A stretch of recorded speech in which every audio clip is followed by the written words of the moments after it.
The hot afternoon sun bore down on the neat rows of clapboard houses lined along Oak Avenue, a serene suburban street in an unassuming American town. Henry Bolton, a retired Air Force sergeant with years of service carved into the lines of his face and the rigidity of his stance, paused on the sidewalk. He had stopped to readjust an unwieldy package that held something much more precious than its tattered wrapping suggested. Inside lay a photograph of his late wife, a picture that had traveled with him to countless foreign lands, his quiet anchor through the turmoil of military life. But this afternoon, as Henry stood minding his own business, rifling in his pocket for his house keys, unaware of the predator's gaze homing in on him, Officer Carter, known around the block for his hawkish presence, slowed his patrol car to a crawl. Carter's eyes, hidden behind mirrored sunglasses that seemed designed to deflect humanity, settled suspiciously on Henry. A black man in a predominantly white neighborhood, Carter's biases did the math. The cruiser pulled up alongside, and Carter stepped out with calculated nonchalance, hand resting on the baton strapped to his hip. "Hey there, got a minute?"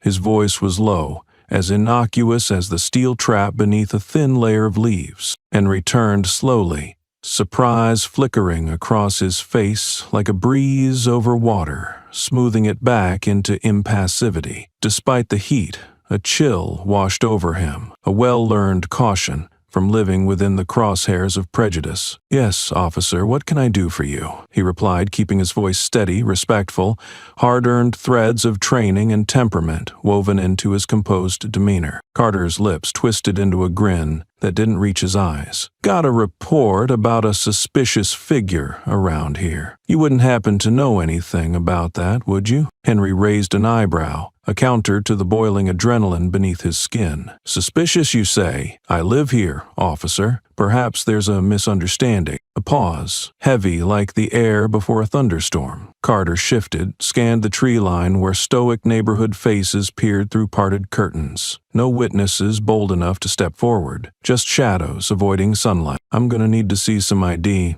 Carter insisted, the conciliatory tone slipping as authority's edge hardened into command. In that moment, time fractured. Henry, who had soared the skies maintaining peace against foreign foes, now found himself confronting an adversary born from his own soil. He dug out his wallet, hands deliberately slow, his military ID presented like a peace offering on a battlefield that promised no victor. Carter snatched it with feigned casualness, but his veneer cracked as he read the ID.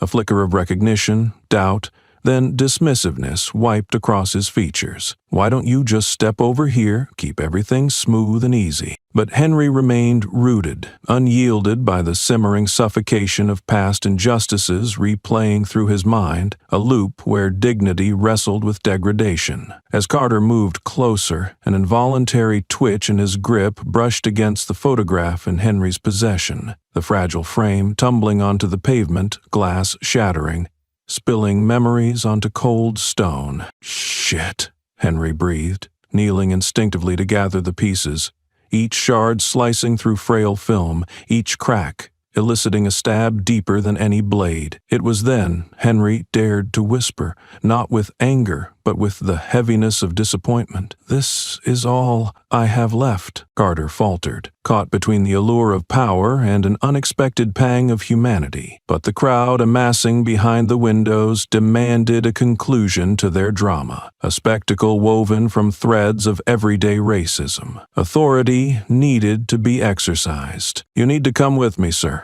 Carter said, voice now stripped of any pretense of politeness. Henry's eyes met Carter's gaze directly, quiet defiance simmering in their depths. "How many more times will this happen, officer? How many more times will you have to confront someone you don't understand before you start seeing them for who they are?" It was a line drawn, not merely on the dusty road of Oak Avenue, but through the history steeped in ancient prejudices, one man's silent protest against the weight of systemic oppression. As Carter reached for his handcuffs, Henry stood up, a pillar of resilience amidst the teetering morality surrounding him. Somewhere, amidst the the flickering shadows, someone reached for their phone, a digital eye capturing a moment where bravery and bias collided in the unyielding sunlight, an image that would soon travel beyond this quiet street. In the tense silence, the unspoken echoed loudest. Injustice had yet again ignored character over color. And although Henry's civility stood steadfast against malice, the question lingered. Would truth prevail in a world that often whispered lies? Do you see this moment? Leave a comment below to share where you stand. As the sun continued its relentless assault on Oak Avenue, a quiet storm brewed within Henry's mind. He stood firm, legacy wrapped around his heart like a protective shroud. Memories layered his thoughts. Snapshots of his past that ricocheted against the present injustice, the furious clang of machine gun fire, the smell of jet fuel mixed with acrid desert sand, and the camaraderie of voices that filled his ears with laughter and sorrow echoed within him. The years he spent in service, carving honor from adversity, replayed like old film in a theater only he occupied. He couldn't help but smile briefly, recalling the sharp wit and gentle warmth of fellow aviators who'd become family, uniforms starched with respect, their creases as sharp as the men who wore them, united across planes, races, and backgrounds in a singular pursuit of freedom. These were the memories worth holding on to, not just names and ranks, but stories that survived beyond the confines of service. Henry's fingers unconsciously traced the faint, discolored patch on his right shoulder, a souvenir from a fracture that nearly cost him his career. It had happened in the mountains of Afghanistan, where treacherous winds clashed with unyielding Afghan valleys. His helicopter spun out of control amidst a torrent of gunfire, and he crash-landed the bird, emerging with ribs fractured but spirit intact. The pain was a badge of survival, a reminder of resilience amidst chaos. Those years of hardship and triumph seemed distant, like echoes lost in a canyon. Yet they indelibly shaped him. A portrait of Jacqueline, his partner in all things, rested on his living room mantel, smiling through time's glass. Her laughter had anchored him through the darkest of nights. Together, they'd raised a son, Andre, who followed in his footsteps of service, climbing even higher, now a general revered and respected for his wisdom and leadership across the Air Force. The pride swelling in Henry's chest was tempered only by the bittersweet longing for Jacqueline, whose spirit he envisioned dancing among the stars. Days like today punctuated his journey, pricking at woven armor with the needle of everyday racism. Here, on what was supposed to be familiar ground, his military accolades bore no weight against the color of his skin, an invisible barrier he'd fought against for half a century. Yet Henry was no stranger to systemic injustice. He had marched through the upheaval of the civil rights movement, wary but invincible, clutching Andre's tiny hands amidst shouts for equality, demands that reverberated across the ages. The battlefields back home were no less daunting than those overseas. Amid the mounting tension, a throaty engine hum jolted him back into the present, breaking the reverie of his introspection. A car pulled up, sleek and black, weaving through the tableau of muted suburbia. Windows rolled down, revealing a face Henry knew as well as his own, Andre Bolton, backlit by the life he'd built through dedication and sacrifice. His broad shoulders and steely gaze, so reminiscent of Jacqueline's, exuded authority and commanded immediate respect. The spectators' murmurs trembled, momentarily rising above the stagnant air as recognition flickered among the assembly. Andre stepped out, uniform crisp like a flag unfurling its glory. The emblems upon his chest spoke volumes, an anthology of service and valor. He regarded his father with a nod, warmth restrained behind a professional facade. Henry stood taller, a rare twinkle in his eye. Past met future at that very moment. "Is there a problem here, officer?" Andre's voice was deep, resonant with the accumulated weight and authority endowed by his rank. It wasn't just a query, it was a call for accountability. Carter blinked, like a deer caught in high beams, the commanding presence confounding his narrative. He swallowed hard, feeling the ground beneath his feet shift. Where he had seen weakness, strength now stood, amplified and undeniable. "No, sir," Carter replied, stammering slightly. his former bravado diminished. "Just routine business." Andre shifted his gaze to his father, the silent exchange between them momentarily turning the air electric, like the pause before a storm. The elder Bolton nodded slightly, tacit communication that acknowledged lessons passed from father to son, the generational legacy upheld through turmoil. "Very well then, officer," Andre continued, his tone unwavering. "I suggest we let my father return home. He's done nothing wrong, and he's earned his rest." The words underlined with subtle authority that promised consequences if ignored. Carter, caught between the unyielding facade of systemic expectations and an unforeseen power dynamic, nodded mechanically. "Of course, General," his sunken voice trailed. The cuffs remained holstered, dignity unshackled, for now.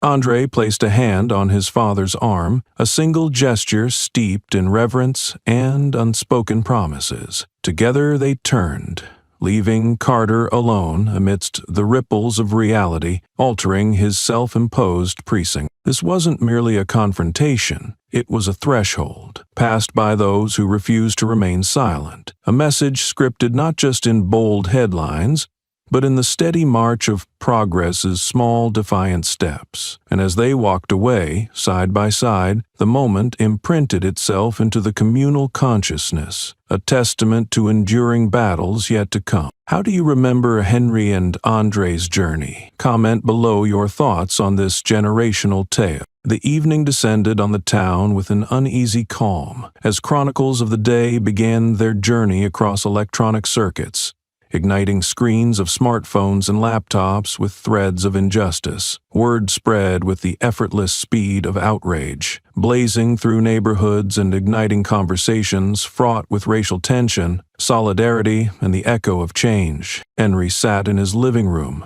the pieces of his broken photograph now reassembled with care, symbolizing a life scarred but not shattered. Andre had stayed with him after the incident, the two of them finding solace in each other's presence as they navigated the aftermath. That night, the local chapter of the National Association for the Advancement of Colored People, NAACP, convened an emergency session. The room was packed to capacity with community members, activists, and concerned citizens wearing determination like armor. It was as though each person carried a piece of Henry's experience with them, the collective weight demanding justice. Andrea Simmons, a formidable lawyer with an incisive mind and a steely resolve that matched her wizened gaze, addressed the assembly with poise and purpose. She had fought many battles in the court of law, often securing victories not just for her clients, but for the ideals she cherished deeply. Tonight, her voice would resonate with the gravity of her intentions. "This isn't just Henry Bolton's fight," Andrea declared, her words slicing through the low hum of anticipation. "This is our fight. What happened today is not an isolated incident. It's a part of a systemic issue that's been plaguing our society for too long." A murmur of assent rippled through the room, heads nodding in agreement as their collective spirit galvanized. Henry and Andre sat in the front row, absorbing the shared conviction like a balm to their bruised souls. "We will take legal action," Andrea continued, her gaze fixed on Henry for strength. "We have grounds for a civil complaint against Officer Carter and the police department for racial profiling and misconduct. This community demands an official apology and reform within our law enforcement." Applause followed her proclamation, starting tentatively but growing with fervor as hope threaded itself through the reinforcement of community bonds. Fists raised, signaling a struggle that extended beyond the room, beyond the town itself. The legal proceedings set in motion that very night.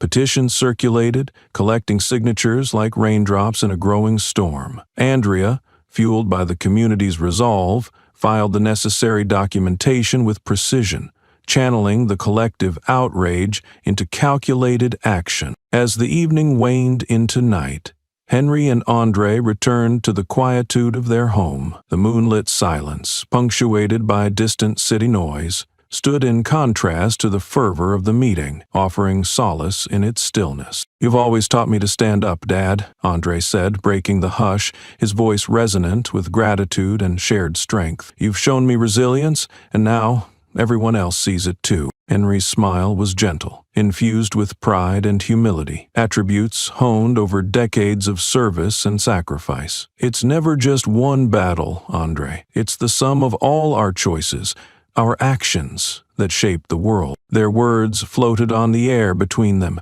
binding them in inextricable unity and perseverance. They spoke not only of blood ties, but of the bonds forged by mutual respect and a shared history of overcoming. News anchors soon carried the story beyond local borders, the incident spiraling into a narrative larger than Oak Avenue could contain. The involvement of a high-ranking military official lent credence and urgency, demanding attention from media outlets nationwide. They pieced together the tale, juxtaposing Henry's commendable military career against the glaring prejudice he faced. A retired veteran confronted by systemic ignorance, an irony not lost on audiences glued to their screens. The public discourse around Henry's situation became a touchstone, sparking debates on local and national levels. Activists rallied behind the cause, their social media platforms ablaze with calls for accountability and reform. The noise drew eyes and ears previously turned away,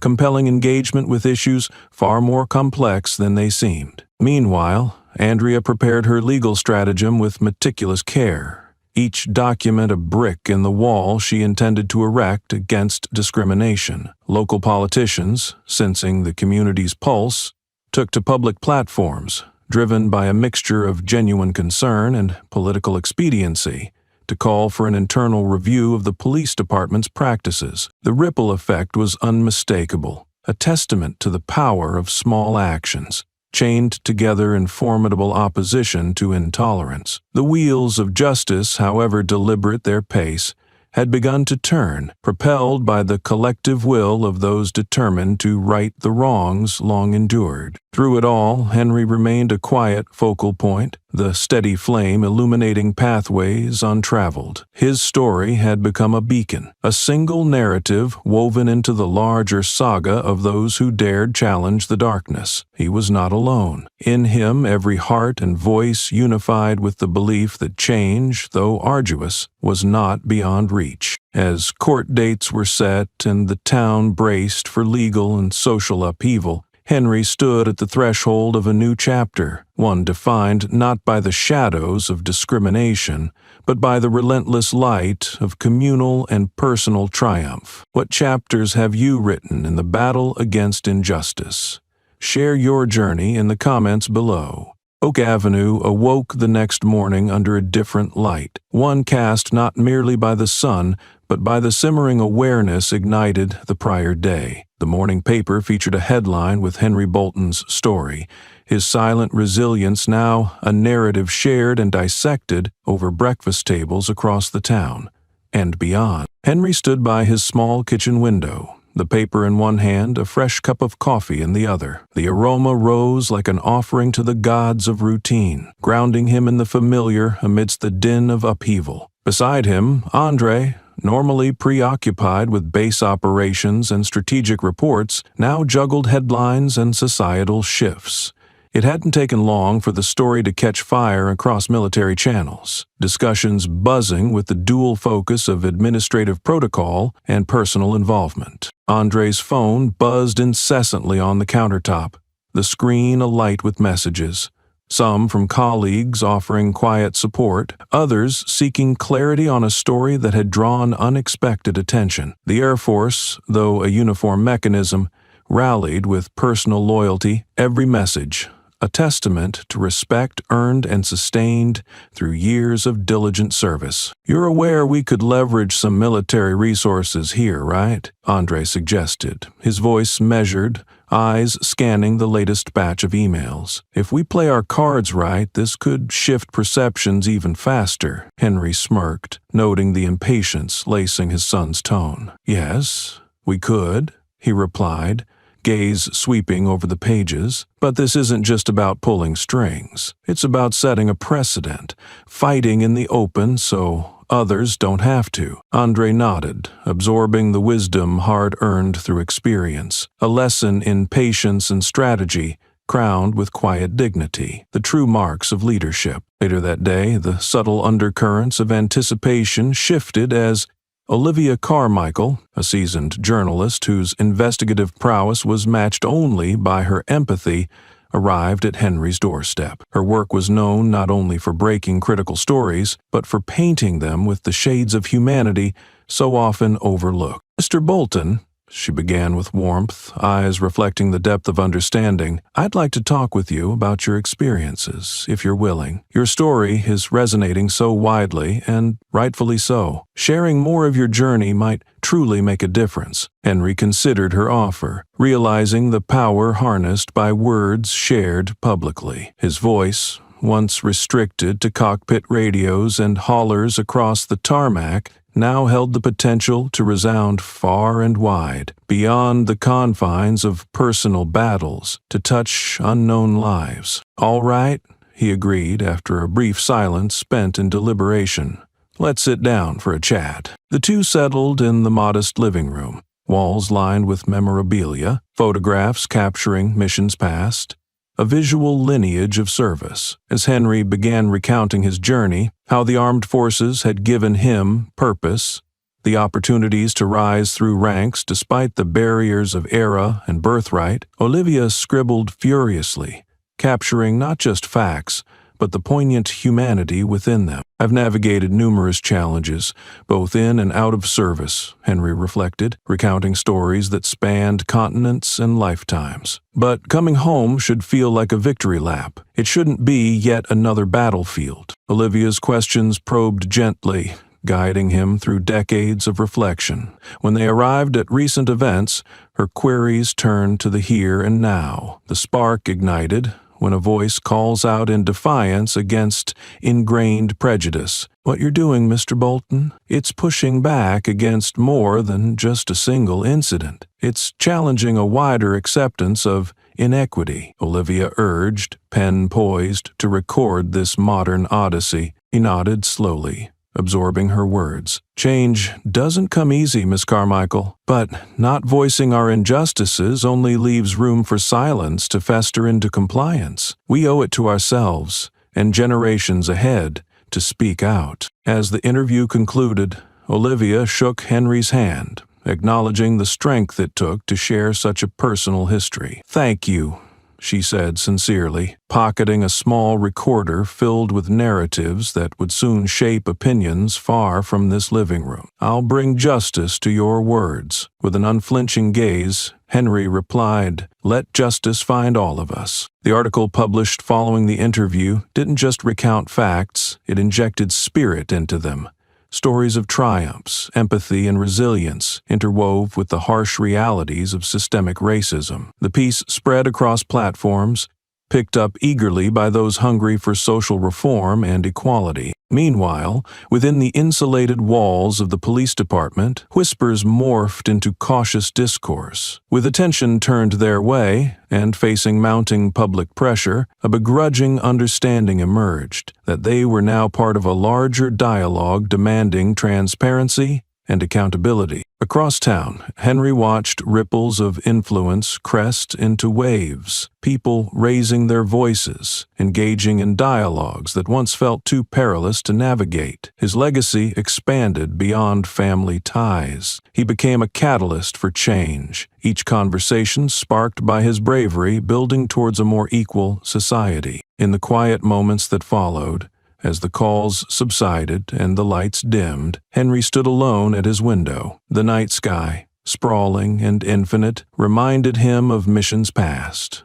of stars that guided him home through shadows and uncertainty, toward a dawn made possible by standing tall amidst the turbulence. Who do you stand up for? Leave your voice, share your thoughts, and let's push forward together. The airport buzzed with the controlled chaos of midday travelers, a constant river of people flowing through portals to far-off destinations. Andre Bolton navigated the terminal with the practiced ease of one used to orchestrating strategic operations. Dressed in his crisp military uniform, medals glinting against the navy blue fabric, he was a living emblem of discipline and decorum. Stepping onto the tarmac where a private car awaited, Andre reflected on the swift pace of recent events. His presence in the town had already shifted dialogues and attitudes, yet he knew, with clarity sharpened by years of command, that the battle for justice required not just presence, but unwavering, actionable commitment. As the town receded behind him, Andre's mind raced through tactical scenarios, ways to leverage his influence without overtly wielding the authority that came with his position. His return had to be more than symbolic. It needed to fuel tangible change. Later that afternoon, Andre's car rolled through the serene military base, a setting of order and familiarity. The wide expanse of neat barracks and commanding architecture were testament to the structure and predictability that defined his world, so different from the tangled complexities of racial injustice he sought to untangle. In his office, Andre sat at a polished mahogany desk, fingers sweeping over his keyboard as he organized his thoughts into a precise email. He crafted carefully worded communications to key military figures and civil leadership he'd met over the years. His goal was clear: garner support for his father's cause by creating a bridge between civic duty and military honor. Subject: urgent community injustice, action and support required. The email outlined the need for solidarity, appealing to a shared ethos of service and sacrifice. Andre requested the Air Force's active involvement in advocating for systemic law enforcement reform. It was an opportunity to lead by example beyond the battlefield. The uniform, he reasoned, was not merely a shield of authority, but a symbol of advocacy and responsibility. Pressing send, Andre knew he'd initiated a course that would encourage support well beyond the town's limits. Back at the town, the atmosphere remained charged with anticipation. News of the general's personal involvement had sent ripples through the community, mingling with the burgeoning interest generated by Olivia's article. The combination was electric, a perfect storm of outreach blending with introspective local action. Andre arranged a meeting at the local VFW hall with civic leaders, veterans, and key community influencers. It was a conscious strategy, harnessing the power of collective voices unified by common goals. The Veterans of Foreign Wars was more than just a club. It was a brotherhood steeped in legacy, echoing with the valor and vigor of countless servicemen and women. The meeting hall filled. A patchwork of uniforms and civilian attire encapsulated the diversity of experiences bound together by service. Faces worn by years of dedication mingled with the enthusiasm of youth, an intergenerational tapestry rich with purpose. Andre stood at the podium, the weight of his lineage and mission apparent in the measured cadence of his voice. He spoke earnestly about his father, weaving his narrative into a broader tapestry of perseverance and dedication. "My father held the line for this country, as many of you have," Andre began, his powerful voice cutting through the assembly. "Now we must hold the line for him, for justice and equality that extend beyond battlefields and into our backyard." He outlined the plan to engage local constituents, developing structured workshops to educate both the public and law enforcement on racial biases, initiating scholarships for youth aimed at leadership and inclusivity, and proposing a new veterans liaison to serve as a bridge between the police department and the community. "What we need," Andre continued, eyes sweeping the room, "is you, each of you. Your stories and inputs can help enact change. This isn't a one-man battle. It's our collective pledge toward a future grounded in respect and equality." His words resonated deeply, igniting a momentum that passed from one individual to the next like embers kindling into flame. Veterans who had served alongside Henry offered their immediate support. Community activists rose with pledges to circulate petitions. The local military base committed officers for diversity training programs, kicking off collaborations that promise to expand constructive dialogue and action. In synchronizing the military ethos with civic responsibility, Andre inspired a movement that transcended the boundaries of individuality, shifting the course toward systemic transformation. The room, filled with palpable energy and determination, felt like the nucleus of a newfound revolution, one man's story crystallizing into a chorus of change. As Andre left the hall, a wave of voices united behind him with gratitude and resolve. The sun dipped low over the town, casting long shadows that swallowed past complacency and nourished a growing spirit of defiance. The journey was not merely about confronting injustice, it was about sculpting a path forward, led by integrity and the firm belief that healing was not only possible but imperative. Together, they were building a bridge paved with shared values and kinship, an alliance against the darkness of prejudice that threatened the very fabric of their community. What alliances have you created to face adversity? Share your stories below as part of our growing dialogue. In the quiet corners of the town, whispering winds carried rumors and revelations, weaving them into a tapestry of speculation and conjecture that bound neighbors together in a web of silent curiosity. Oak Avenue, once a route known for its tranquility, had transformed into the epicenter of hushed conversations and furtive glances, each household adding their version of events to the growing myth of Henry Bolton's ordeal. Shoppers and grocery lines leaned closer, exchanging furtive nods and knowing looks. The story had grown tentacles, each grasping its strands of truth and imagination as people speculated about the unfolding drama. It was a small town, where the extraordinary inserted itself into the mundane with startling force, reshaping relationships and alliances with every passing day. Our core protagonists were at the heart of these murmurs. Henry and Andre found their names threaded into the town's narrative, guardians of a cause that surpassed its inception. Henry had become a symbol, his resilience and quiet dignity resonating deeply with those who felt the sting of injustice yet lacked the voice and platform to pronounce it. In living rooms and kitchens, alliances formed and unformed with the fluidity of the tide. Some rallied behind the Bolton name, propelled by empathy and a shared vision for a more inclusive and understanding future. Others, cloaked in old prejudices and fear of the unknown, dug heels into the soil of status quo,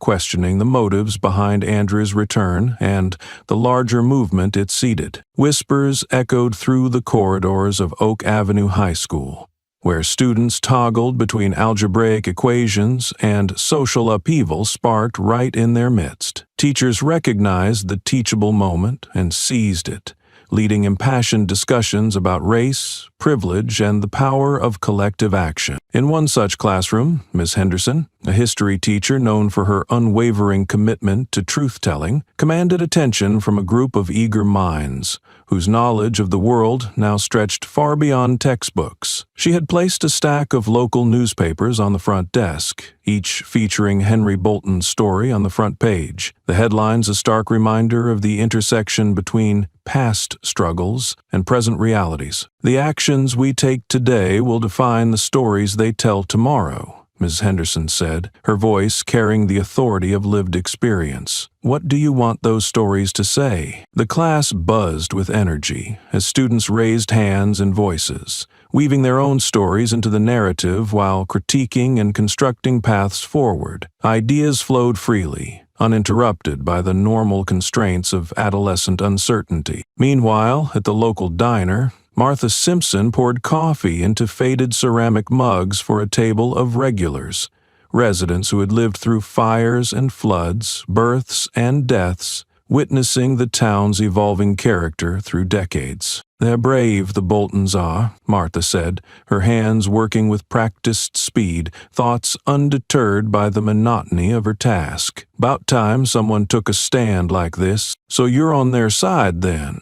questioned Pete, a farmer whose broad shoulders bore decades of sun and toil, his face a roadmap of skepticism. "It's not just about sides, Pete," Martha countered, setting down the coffee pot. "It's about seeing each other, daring to see beyond color or uniform. We're all living here, aren't we?" Laughter erupted at a corner booth where teenagers gathered with phones in hand, scrolling through endless streams of information, hashtags memorializing the incident, blossoming across social media platforms, a digital reflection of society's conscience. Back in Henry's home, the mood remained one of pensive anticipation as news of the budding grassroots movement reached every corner of their community and beyond. Andre handled the influx of communications, liaising between the base, civic leaders, and newly formed alliances intent on leveraging this momentum. "People are starting to see, Dad," Andre said, folding a piece of correspondence, eyes bright with the hope that underpinned his strategic vision. "This isn't just about us anymore. It's growing into something much bigger." Henry nodded, eyes distant, as they gazed through the living room window to a world outside ready to acknowledge a truth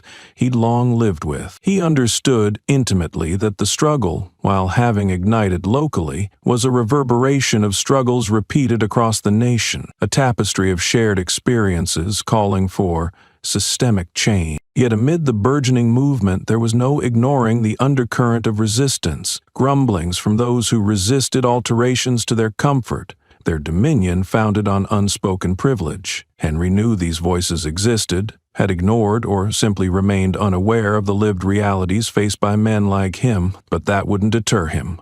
Couldn't deter him from pushing forward. In the quiet hours of the night, Andre left his father's side to sit alone with his thoughts. The whispers wound through his consciousness, his and his father's names echoing in the streets, now beacons of a cause neither could have dreamed. Yet it was their shared reality now, threading through the fabric of the community, compelling conversations and actions that promised more than temporary change. For amidst the unease and alignment, one truth emerged. The town, once slumbering in complacency, had begun to stir with life, fraught with possibility and the chance for profound transformation. Those who had felt invisible found a glimmer of hope, a movement born not of a desire for headlines, but from the lived dignity of a man who had endured unseen. How are you challenging perspectives in your community? Share your stories and inspire others to stand with purpose. The crescendo of the media storm rose swiftly,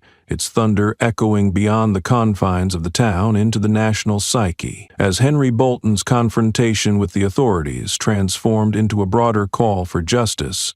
The story ascended from local whispers to a national spotlight. News vans gathered like locusts outside Henry's modest home, their satellite dishes pointed skyward, eager to capture and broadcast every nuanced detail of a narrative that had seized the country's attention. Reporters jostled for position, microphones extended like spears toward imagined targets. It wasn't just the story of a wronged veteran. It was a lightning rod for a deeper social critique, a platform from which the voiceless could be heard. Inside the cluttered newsroom of a major cable network, producers argued over which angle to take. The usual buzz of printers and dispatchers was overshadowed by the clamor of debates. How best to run the story without reducing it to familiar platitudes or losing the human core at its heart. Henry Bolton's story, said Jessica Albright, a lead producer to her team, is about more than just one man. We need to capture the weight and complexity here,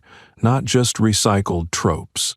Let's make this count. They worked feverishly on a tight deadline, cutting together snippets of interviews, archival footage showcasing Henry's military career, and on-the-ground reactions to the unfolding events. The narrative unfolding on screen was one where personal history met systemic barriers with explosive resonance. Meanwhile, in his quiet living room, Henry watched with a composed detachment as various channels ran segments dissecting his experience. Headlines screamed through static across the screen, words like veteran, injustice, and racial profiling blaring like klaxons designed to arrest viewer attention and galvanize social consciousness. Despite the new intrusion into his life, Henry remained calm, his mind unwavering in its focus on the ripple effect of each broadcast. Every retelling brought with it stories from people across the nation, narrating similar injustices and solidarity, weaving themselves into a fabric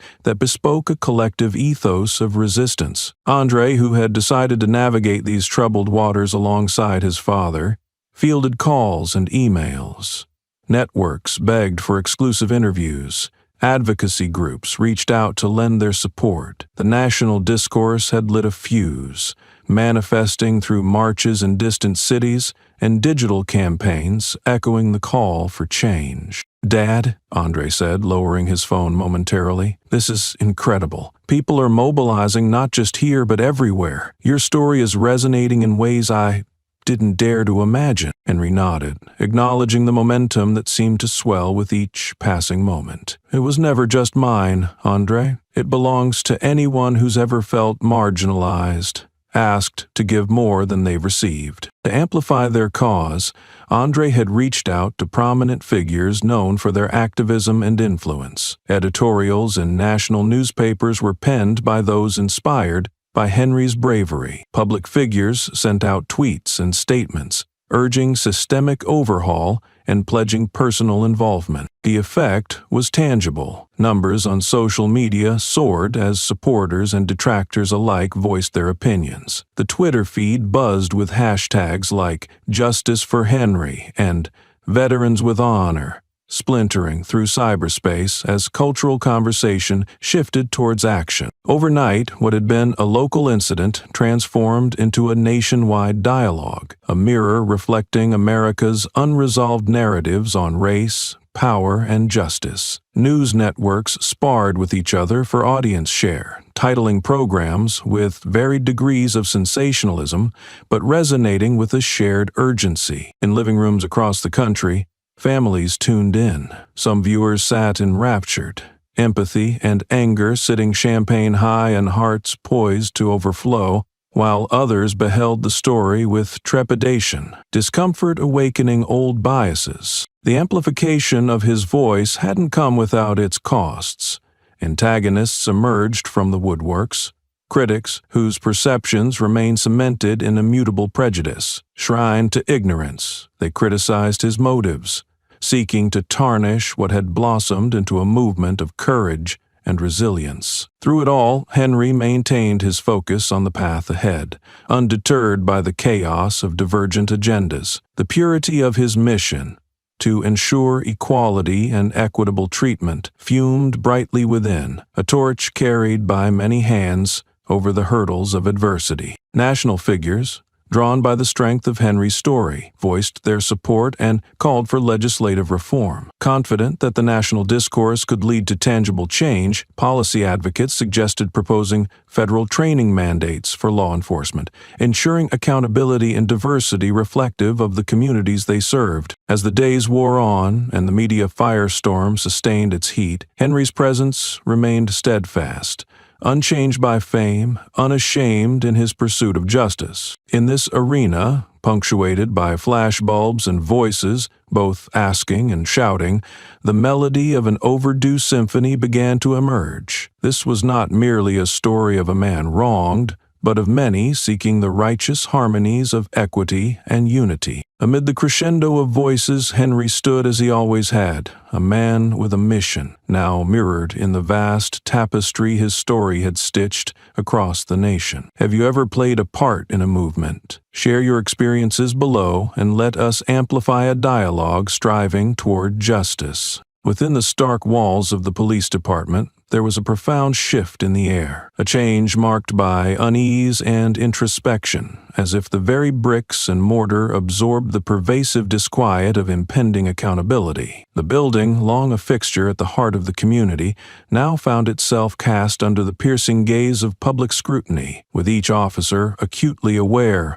of the tension thrumming through their rank. Internal affairs, typically cloaked in the shadows of bureaucracy, emerged as the focal point of the department's introspection. Investigators, who were often whispered about in cautious tones, were now front and center, their presence demanding introspection and transparency amidst the turmoil. Lieutenant Davis, a veteran of the force known for his steadfast commitment to integrity, embarked on a series of probing interviews. His office, a sterile arena of order and precision, became a crucible through which every facet of the department's conduct would be scrutinized. "Officer Carter, thank you for coming in. Davis began, steering his guest into a chair opposite his desk. The formality of the statement was underscored by the keen gaze he leveled at Carter, whose past actions had ignited the current storm. Carter shifted uncomfortably in his seat, the weight of the narrative playing out beyond the department, encapsulating him in a vice-like grip. Here, stripped of the streetwise bravado he'd grown accustomed to wielding,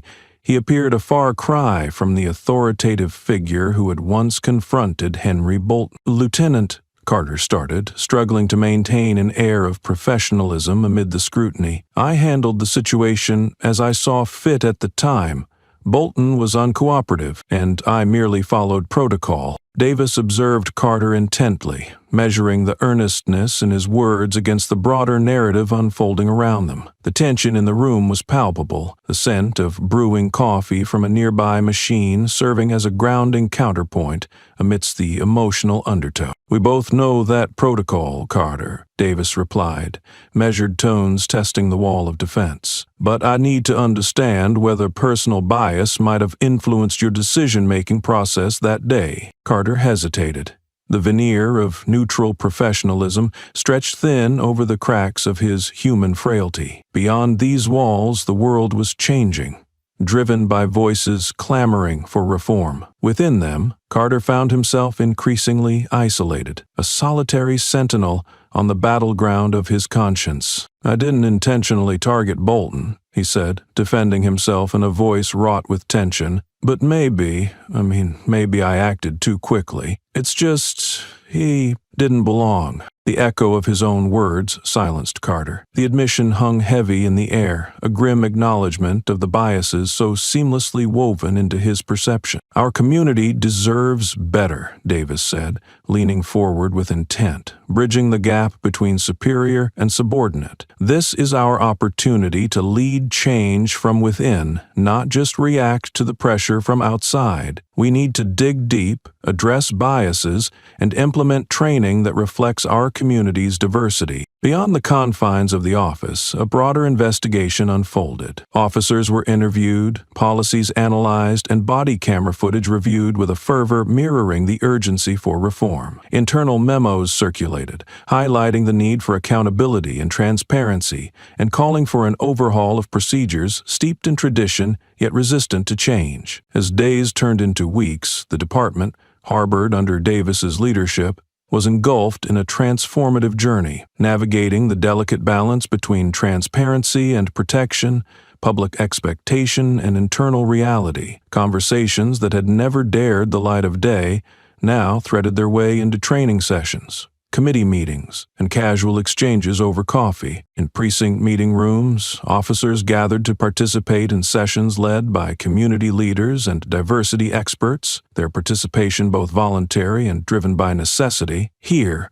uncomfortable truths were dissected and discussed in the hope that understanding could pave the way to a more equitable future. Among the facilitators stood Olivia Carmichael, whose role as a journalist had expanded beyond storytelling into advocacy. Her direct engagement with officers framed not only the media portrayal of the events, but also contributed to fostering the dialogue essential for bridging understanding between disparate community factions. "This isn't about pointing fingers," Olivia asserted, addressing an assembly of uniformed personnel. "It's about reckoning with the perceptions and stereotypes we've internalized and finding ways to overcome them together." The officers listened intently, absorbing her insights as seeds of empathy planted within a soil tilled by generations of misunderstanding began to take root. Lieutenant Davis recognized that the transformation underway extended beyond internal reforms. It was about forging ties with the community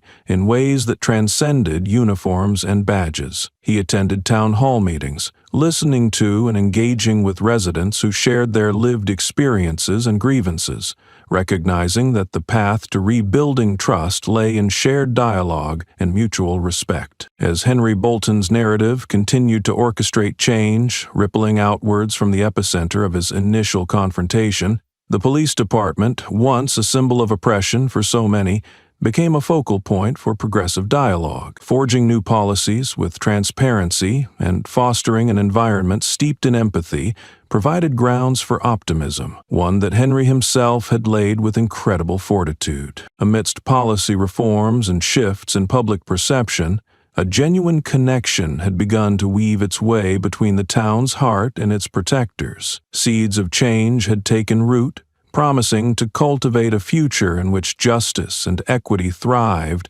as cornerstones of their collective effort. What conversations are you initiating in your sphere to inspire change? Share your voice to continue the dialogue for justice. The Bolton home, a humble abode now under the nation's watchful gaze, brimmed with a mix of nostalgia and enduring hope. It was here, amidst the familiar comfort of worn furniture and the silent sentinel of photographs lining the mantel, that the past mingled with aspirations for a transformed future. Henry sat at the kitchen table, the afternoon sun painting him in a gentle glow. Beside him, a framed picture of Jacqueline seemed to radiate encouragement. Though gone from this world, her energy infused every effort, her spirit a guiding beacon in moments of uncertainty. As Henry sipped his coffee, lost in thoughts that wove through history and hope, Mary, his neighbor and longtime friend, arrived. Her presence as comforting as the smell of fresh rain on earth. Mary, a stalwart of the community and an ally through decades of shared struggles, had witnessed and endured alongside Henry and Jacqueline many of life's trials. "Henry," Mary began as she entered, cane tapping softly against the worn linoleum floor, "I've been thinking about Jackie a lot lately." Henry nodded, the curl of a smile touching his lips as he traced the edges of Jacqueline's image with a gaze steadied by memory. "She's been on my mind too, especially now." She had a way of pushing for change with that unyielding grace of hers. Mary settled into the chair opposite him, her aged hands clasping his with a tenderness born from years of shared resilience. "She'd be so proud of you, Henry. Of Andre, too. What you're doing." "Well, it's what we've all been fighting for." "Thank you, Mary," Henry replied quietly. "It's taken me far too long to find my voice again, but Jackie always knew how to turn even the smallest ripple into a wave. She had a gift for planting seeds of change in every person she met. Those seeds, Mary knew, had blossomed over lifetimes, nurtured by hope and fortified by sacrifice. Together, they spoke of Jacqueline Verne, her quiet strength, her laughter, and her steadfast commitment to justice. She had lived a life intertwined with Henry's in such profound partnership that her essence imbued every corner of their home. "I'll never forget the marches we joined, side by side," Mary continued, the past unfurling in her mind like a sepia-toned film reel. "Raising our voices for what was right. It was terrifying then, but Jackie always said it was fear that pushed us forward, not held us back." Henry remembered the tremor in Jacqueline's hand as she clasped his during those pivotal moments, how that same hand had steadied him through turbulence far and wide. She'd shine in rooms heavy with discomfort, her presence enough to eclipse entrenched tensions and rally others to a shared cause. She knew how to turn conversation into a catalyst. Henry mused aloud. "I like to think she's somewhere up there, guiding me now, rooting for this newfound momentum." They discussed their intertwined pasts, savoring the vitality of victories secured, however small, and the echo of dreams yet to be realized. Their conversation was punctuated by the ebb and flow of communal spirit transcending mere words, weaving together fragments of courage, resilience, and unspoken promises. As Henry and Mary reflected on Jacqueline's influence, their dialogue transcended the personal, embracing the universality of shared human experience. In their egos and overlaps found all-in-essent suggestions for a future breathing promise and our readiness to lay hold to some of life's traumas. Their exchange unfolded before Andre entered to join them. He approached with letters and clippings in hand, a collection of outreach and support from across communities, newly awakened to purpose and solidarity. His face bore the signature of his mother's resolve, a gentle strength that bridged generations with grace. "Dad, Mary," Andre greeted them warmly, the familiarity of his presence a balm unto itself. "You've got people talking. They're listening. It's stirring change beyond what we imagined." Henry passed the letters to Mary, her eyes widening as she read words written in different hands, yet echoing the same refrain of encouragement and resolve. The letters were heartbeats of hope, penned by those previously disenfranchised or disheartened, now finding voices through the Boltons' journey. They sat together, a trinity of shared purpose born from familial ties and communal bonds, basking in the knowledge that what they had set into motion by confronting bias and injustice would carry ripples far beyond this kitchen table. Around them, the walls bore witness to the unfolding narrative, each crevice a testament to the enduring spirit that had defined the Boltons, from the love Henry shared with Jacqueline to the dreams they stoked within Andre. It was a sanctuary built by their own hands, a beacon signaling tomorrow's promise. And in those quiet moments,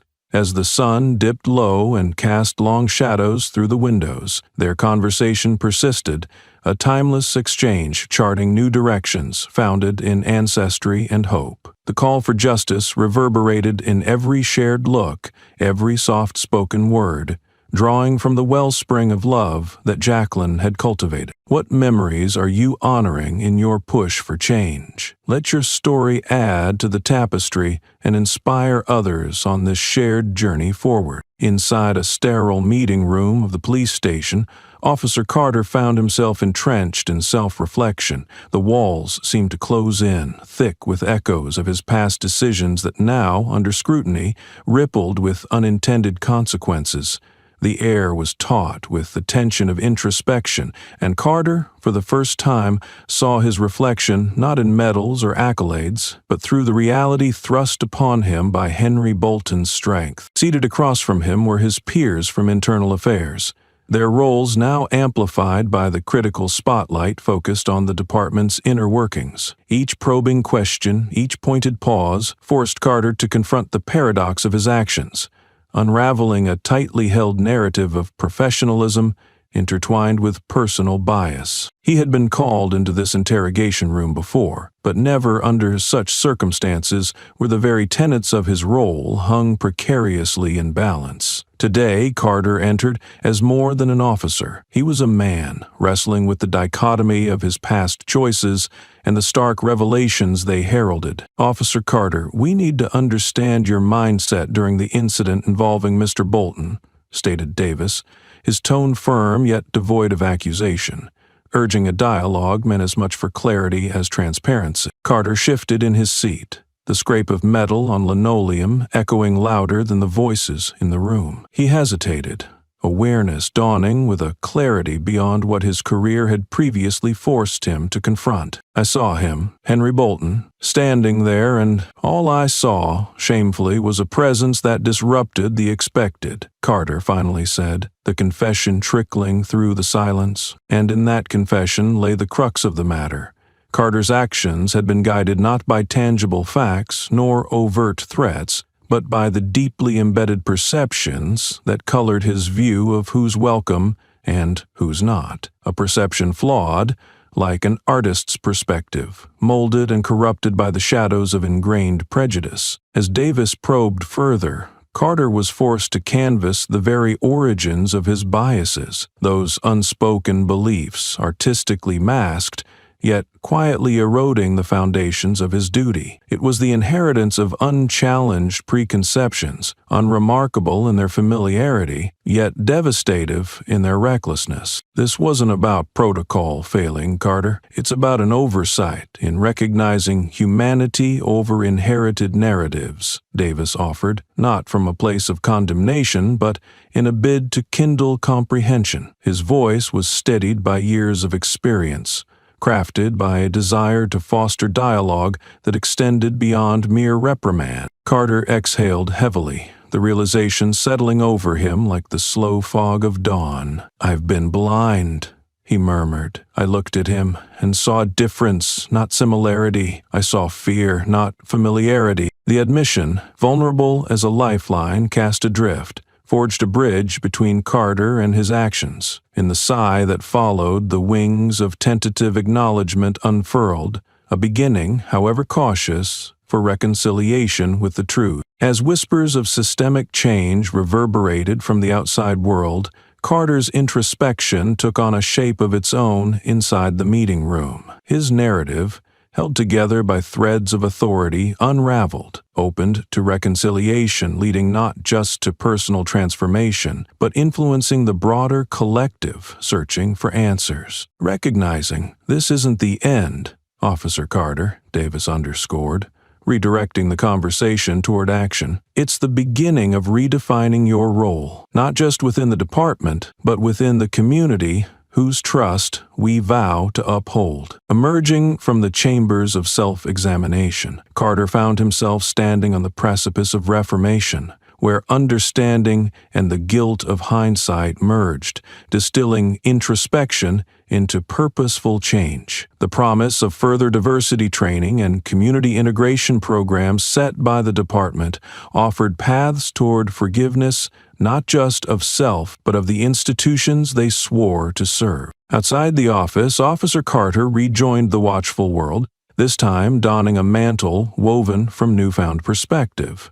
He wasn't absolved atonement forged from action over mere acceptance, yet the journey ahead lay marked by commitment rather than complacency. In the enveloping bustle of his precinct, where chaos often gave way to camaraderie, Carter now saw faces not just as aspects of duty, but as narratives, each cradling a universe akin to those shared by his own. This revelation, bittersweet as it was illuminating, carved pathways for greater empathy, understanding, and those purposeful connections long neglected. While the sun dipped low beyond the town, curbed along Oak Avenue, Carter's path seemed no longer fragmented, but melded in a quiet reconciliation, forming a part of the broader, iridescent landscape evolving beyond the bolts of bias. As he walked the street again, with stories anew, Carter pondered the questions bubbling beneath the surface. What prejudice have I carried? What opportunity for dialogue and transformation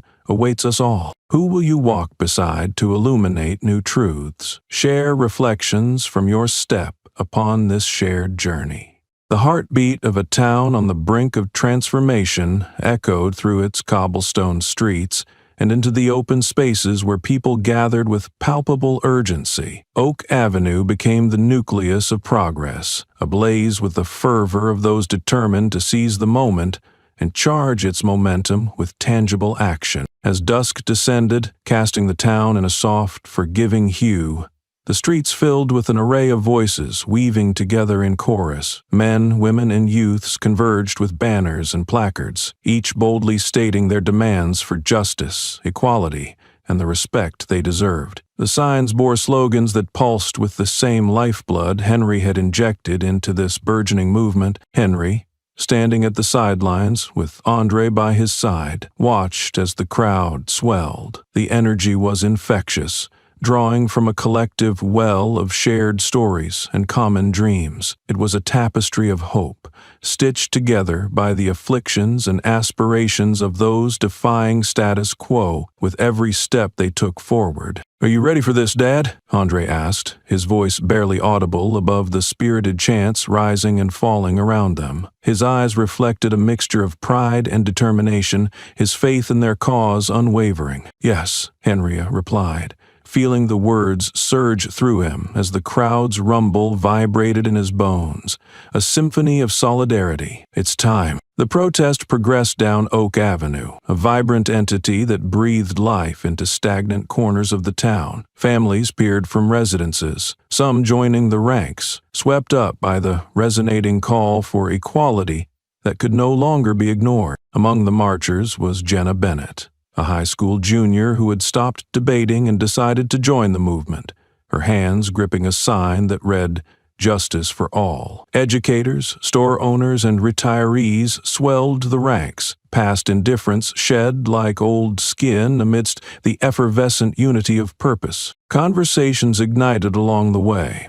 Elderly voices sharing tales of past marches with youthful exuberance, each story a testament to an unyielding fight carried through generations. The community's diverse palette streamed with the vibrancy of dissent, making the broad daylight surrender to their resolve. Henry and Andre moved through the crowd, not as figureheads standing apart, but as fellow advocates, embraced by the undulating sea of humanity. Their names, their story, saturated the chants, a binding substance that transformed individual narratives into an anthem for equality. Officer Carter, standing at the edge of the route, witnessed the unfolding spectacle with renewed perspective.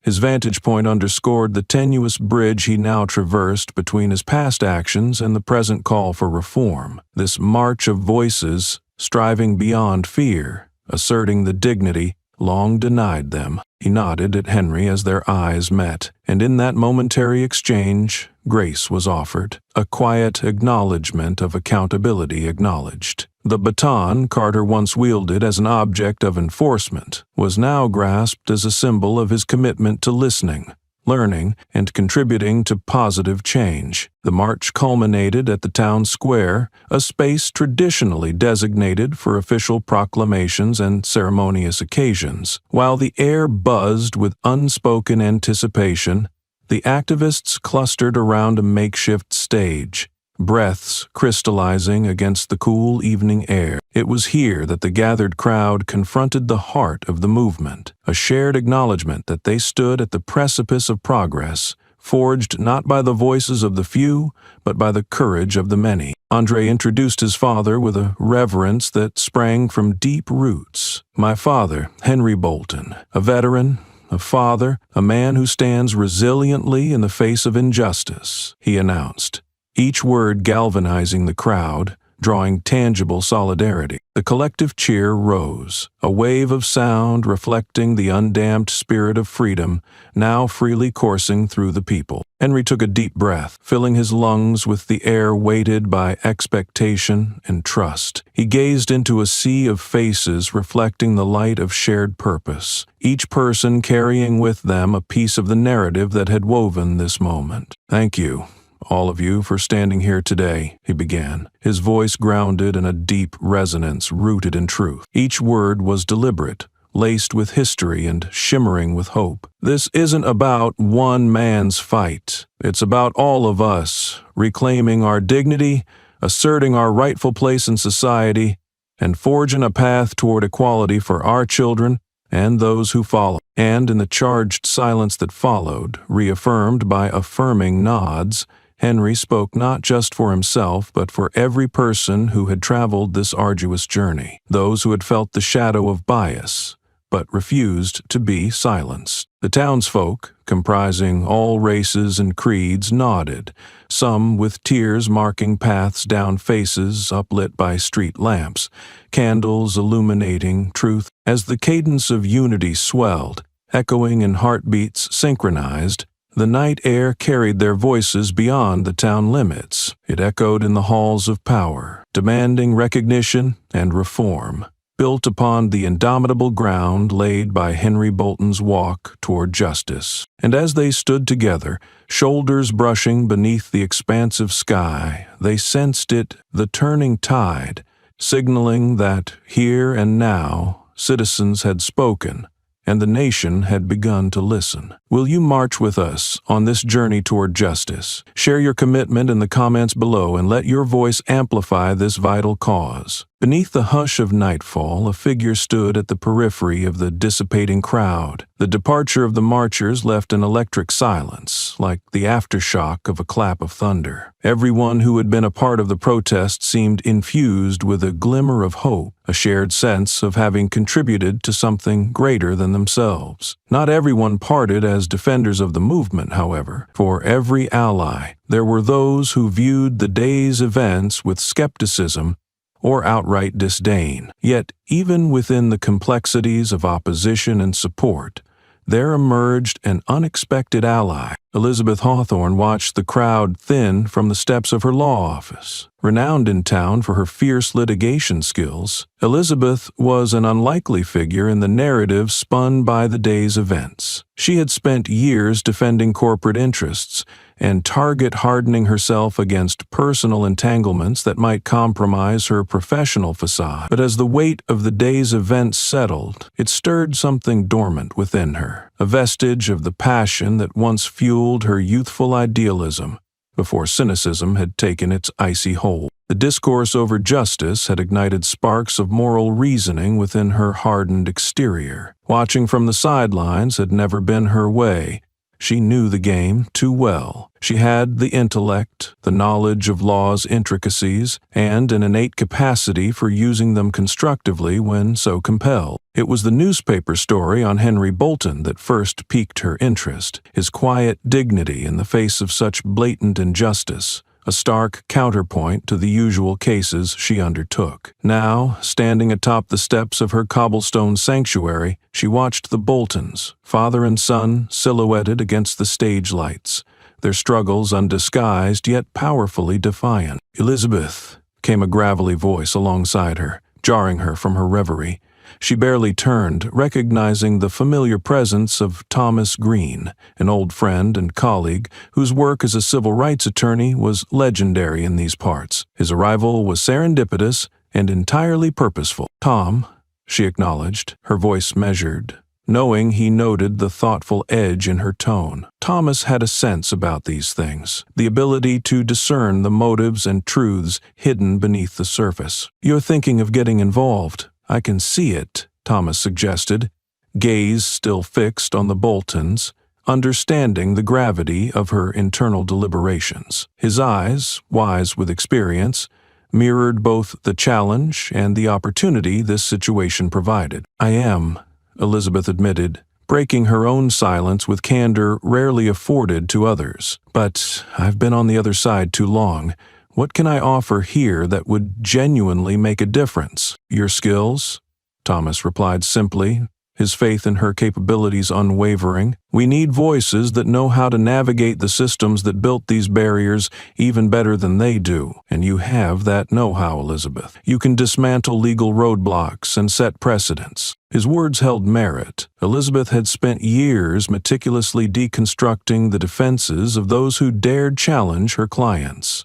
Turning that skill set around, using it to protect instead of prosecute, casting justice's net rather than another line of fiscal protection, offered a thrilling paradox she could no longer ignore. Thomas continued, his voice dipping with sincerity. "Henry sparked something, and honestly, we could use someone like you in this fight, not just for today or tomorrow, but for the generational change we need." Elizabeth absorbed his words in silence, feeling the insistent pull towards involvement. She allowed herself a moment to examine the possibilities that promise held. She saw now what Thomas saw, an opportunity to step beyond the constraints of her own career and into a broader narrative where her contributions might resonate in meaningful ways. "All right, Tom, count me in," she said finally, decisiveness lacing her words. It was a commitment to Henry, to the movement, and to herself. The seasoned attorney smiled, gratified by her resolve. "Good. Now, let's go introduce ourselves properly." Together they made their way toward the Boltons,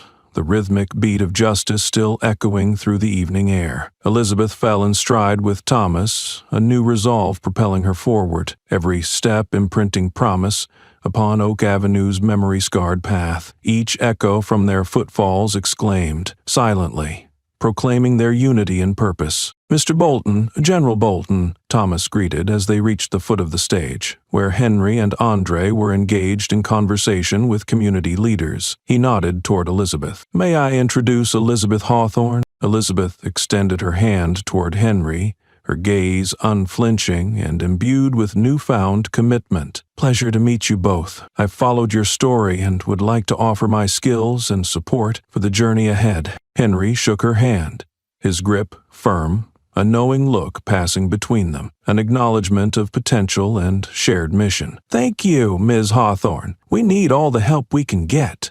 he replied, a smile punctuating the statement as a welcoming invitation. In that moment, the alliance was sealed not just with handshakes, but with promises that transcended spoken words. Upon that stage, where hopes had been broadcast to the nation, a new chapter began, one where skill, experience, and a passion for justice converged. As the night enveloped the town, guiding them into a future shaped by determination and unity, Elizabeth's unexpected yet timely entrance into the fold signaled a beacon of hope for the work to come. What unexpected alliances have you formed in pursuit of justice? Share your experiences to inspire continued collaboration for change. The night sky arched over the gathering, peppered with stars that blinked in concert with the twinkling stirrings of resolve among the assembled.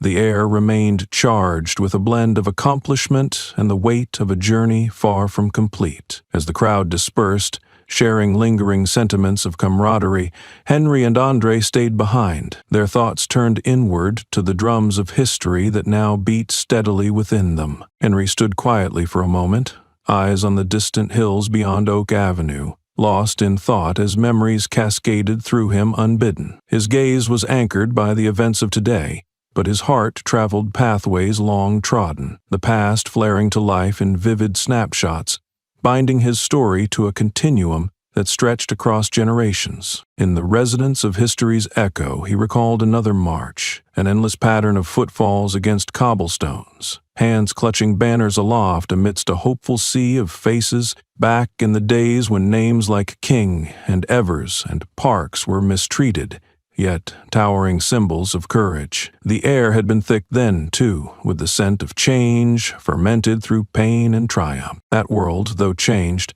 still spoke in pieces through Henry, the experiences of his youth etched into skin and memory alike. Here, now, he drew strength from the fights he had once watched at a distance, now thrust into the very heart of it, with shoulder against stone. The flicker of torches along the protest lines tonight had felt akin to the candles held for vigils long past. The community gathered in solemn witness to injustice, yet refusing its dominance. Always those moments carried truths not easily told, lessons equally painful as they were enlightening, a heritage of dissent to be worn like armor. Thinking about back then? Andre asked, joining him in contemplative silence. Hard not to, Henry replied, eyes still cast toward the horizon. Some things haven't changed fast enough, but then I remember that place, that square in Montgomery, how we marched in quiet defiance, and I see parts of that same spirit in you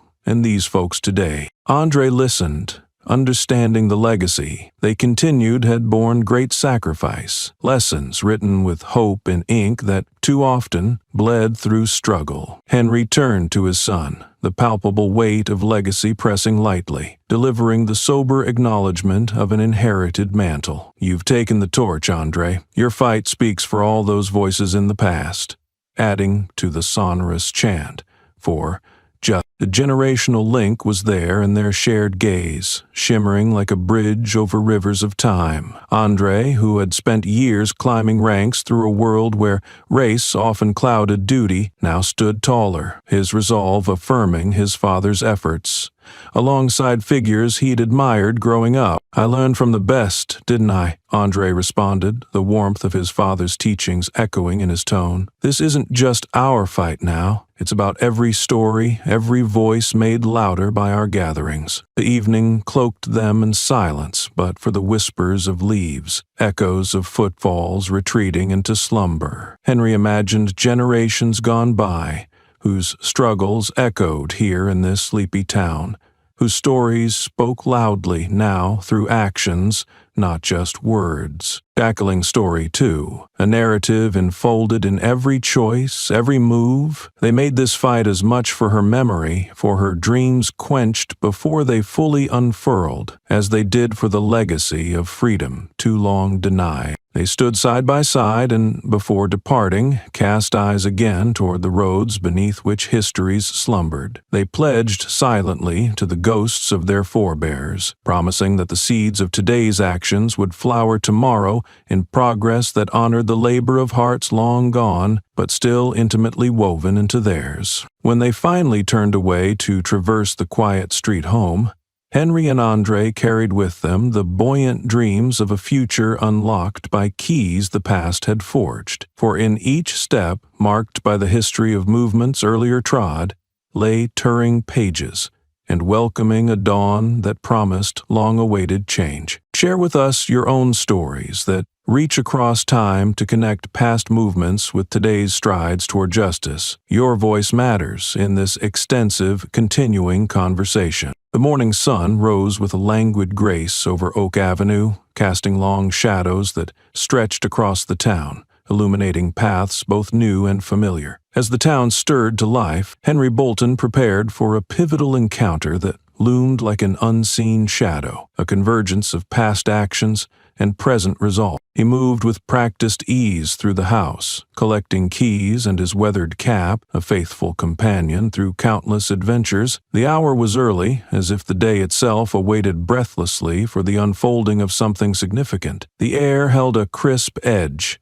charged with anticipation. Today, Henry and Andre were to meet with Officer Carter, a confrontation poised on the precipice of change, one that promised revelation for both the accused and the aggrieved. They reached the station, a structure stodgy and solid amidst the backdrop of a society's shifting tides. Davis had arranged for the meeting, understanding the importance of discourse not only in resolution but in healing. The station buzzed with its own rhythm, alive with the ebb and flow of law and duty, a fortress of order in a world oftentimes defined by chaos. "Mr. Bolton, General Bolton," Davis greeted them, his demeanor imbued with respect and understanding. "Officer Carter is waiting for you." Henry acknowledged Davis with a nod, a signal infused with gratitude and gravitas. Andre stood beside him, a pillar of support embodying fortitude and steel as they traversed the corridor leading to the meeting room. Inside, Carter sat at a steel table, his expression betraying a mix of apprehension and determination. He straightened in his chair as the Boltons entered,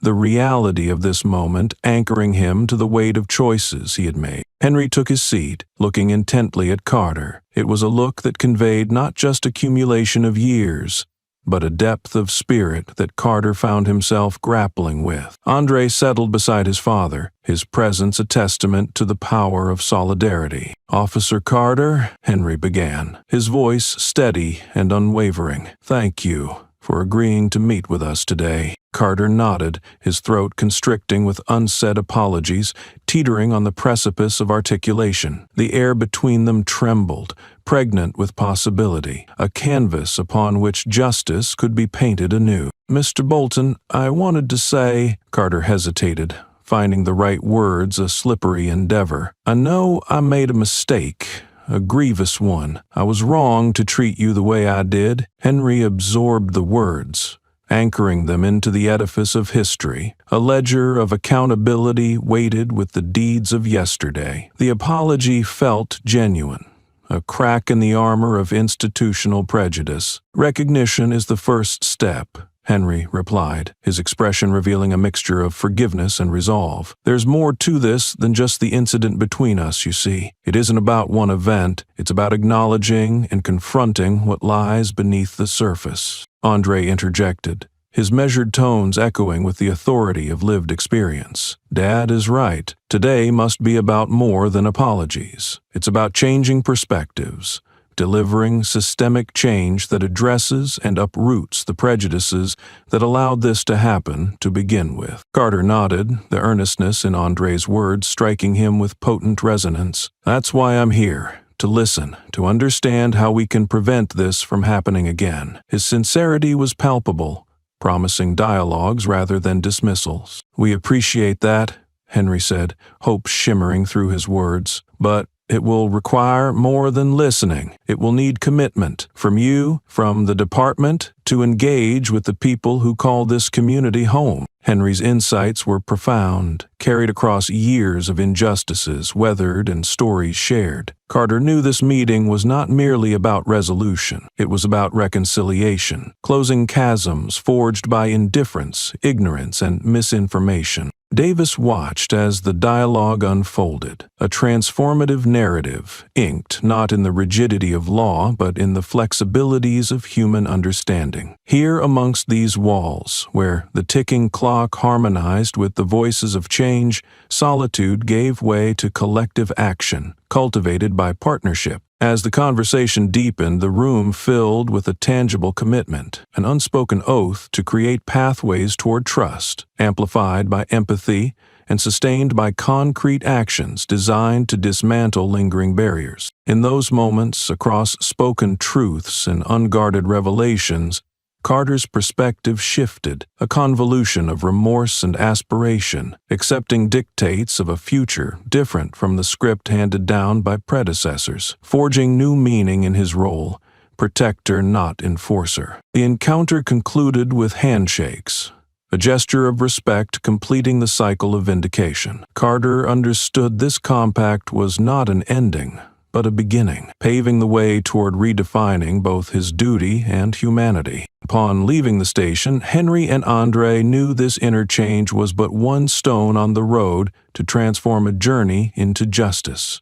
They departed with Carter's commitment steadfast beside them, a newfound ally in the march toward equality. What dialogues can you engage in today to bridge the divides around you? Share your commitment to use discourse as a tool for understanding and change. The rich, golden hue of the morning sun flooded through the high windows of the town hall, a place typically adorned with bureaucratic formalities, now buzzing with a vibrancy fueled by the urgency of recent events. Seats filled quickly as residents of Oak Avenue and surrounding areas gathered for what was undoubtedly one of the most anticipated city council meetings in recent history. The council chamber, normally a space for mundane concerns of zoning laws and public works, transformed into a crucible of potential and expectation, its atmosphere charged with the promise of transformative dialogue, a hub where the voices of the community could knit together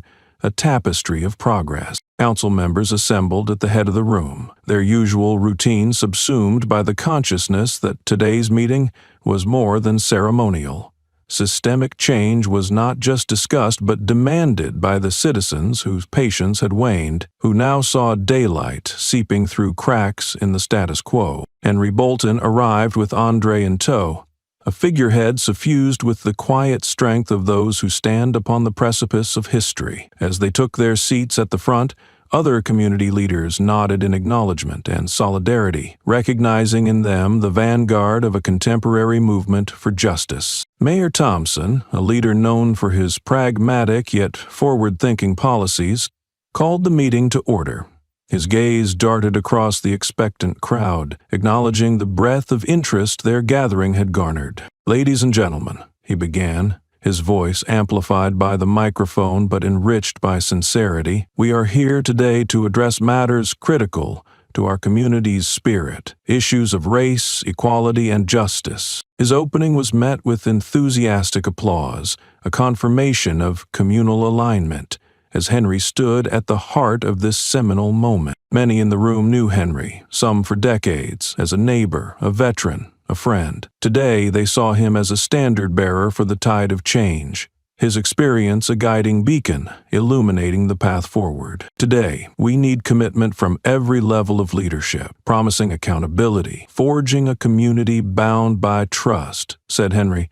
His words met with nods and hushed agreement. "And it starts right here," he continued, executing a motion that was as much symbolic as it was procedural. It was time to transition commitment into actionable change, a motion strategically crafted, informed by residents and allies alike, pointing toward systemic overhaul within law enforcement practices. Andre stepped forward in support of his father, echoing the sentiment with notions rooted in strategic resolve. As we stand before this council, we call for the implementation of comprehensive diversity training within our police force, aggregate measures that ensure accountability and bridge the gap between law enforcement and the community. Council members absorbed the commentary, nodding, deliberating the import of each proposal. We've seen too vividly the need for revisiting policies ensuring respect and safety come hand in hand with duty, Andre emphasized, his recommendations steeped in the professional ethos that had guided his own journey. The proceedings invigorated the air,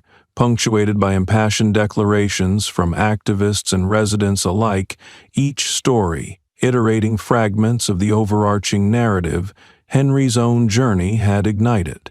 The demands were clear: a commitment to transparency, the establishment of a community oversight committee, and a comprehensive review of departmental practices. Representatives from both the police department and community leaders took the stage, pledging their alliance and shared vision for equitable reform. They painted plans for actions that could reshape practices ingrained over time and fortified by unchallenged tradition. Mayor Thompson, understanding the breadth of the movement before him, affirmed the collective resolution, echoing their commitment to transparency and reform. "These are your streets," he highlighted, addressing the gathered crowd. "Your leadership is critical as we sow seeds for tomorrow's harvest, a future marked by justice, dignity, and respect." As hands rose in votes and measures passed with overwhelming consensus, a palpable relief and unity reverberated through the room. This was more than policymaking. It was the illumination of a new path forward, an alliance of law, governance, and citizenry that dared to hold accountable the promise of equality. The meeting adjourned with a standing ovation,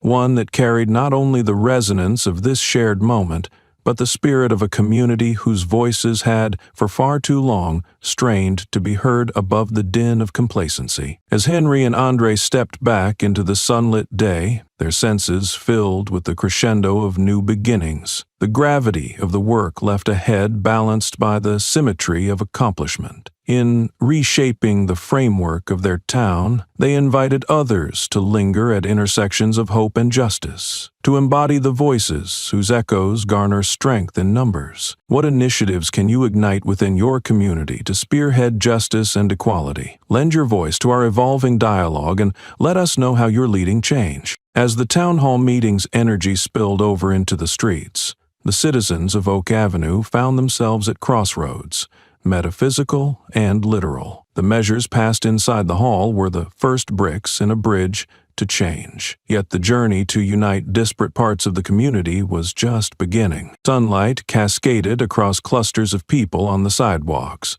sparkling off the pavement like an embrace, solidifying moments suspended in time. Conversations that had been silent or subdued now flowed openly, individuals daring to breach topics once considered taboo, each word an act of defiance or collaboration in dismantling inherited misperception. Within this awakening, lines had inevitably been drawn, lines marked not with hatred but with discomfort and uncertainty. Old friends and neighbors navigated newfound realities, some drawn closer by shared resolve, others standing at the edge, contemplating the worth and weight of transformation. The subtle shifts in relationships ebbed beneath Henry's awareness as he navigated the crowd with Andre. Each interaction reaffirmed his position as both leader and learner, charged with conveying the stories of those who had suffered injustice and ensuring that the momentum cultivated did not falter. A familiar face approached, Peter Mahoney, a retired teacher and longtime acquaintance of Henry's. They had shared many laughs over backyard fences, but today Peter's expression was overshadowed by consideration, the kind that set friendships teetering at the brink of renewal or regression. "Henry," Peter started, slowing his stride as he and his wife Cynthia approached. "Impressive meeting today.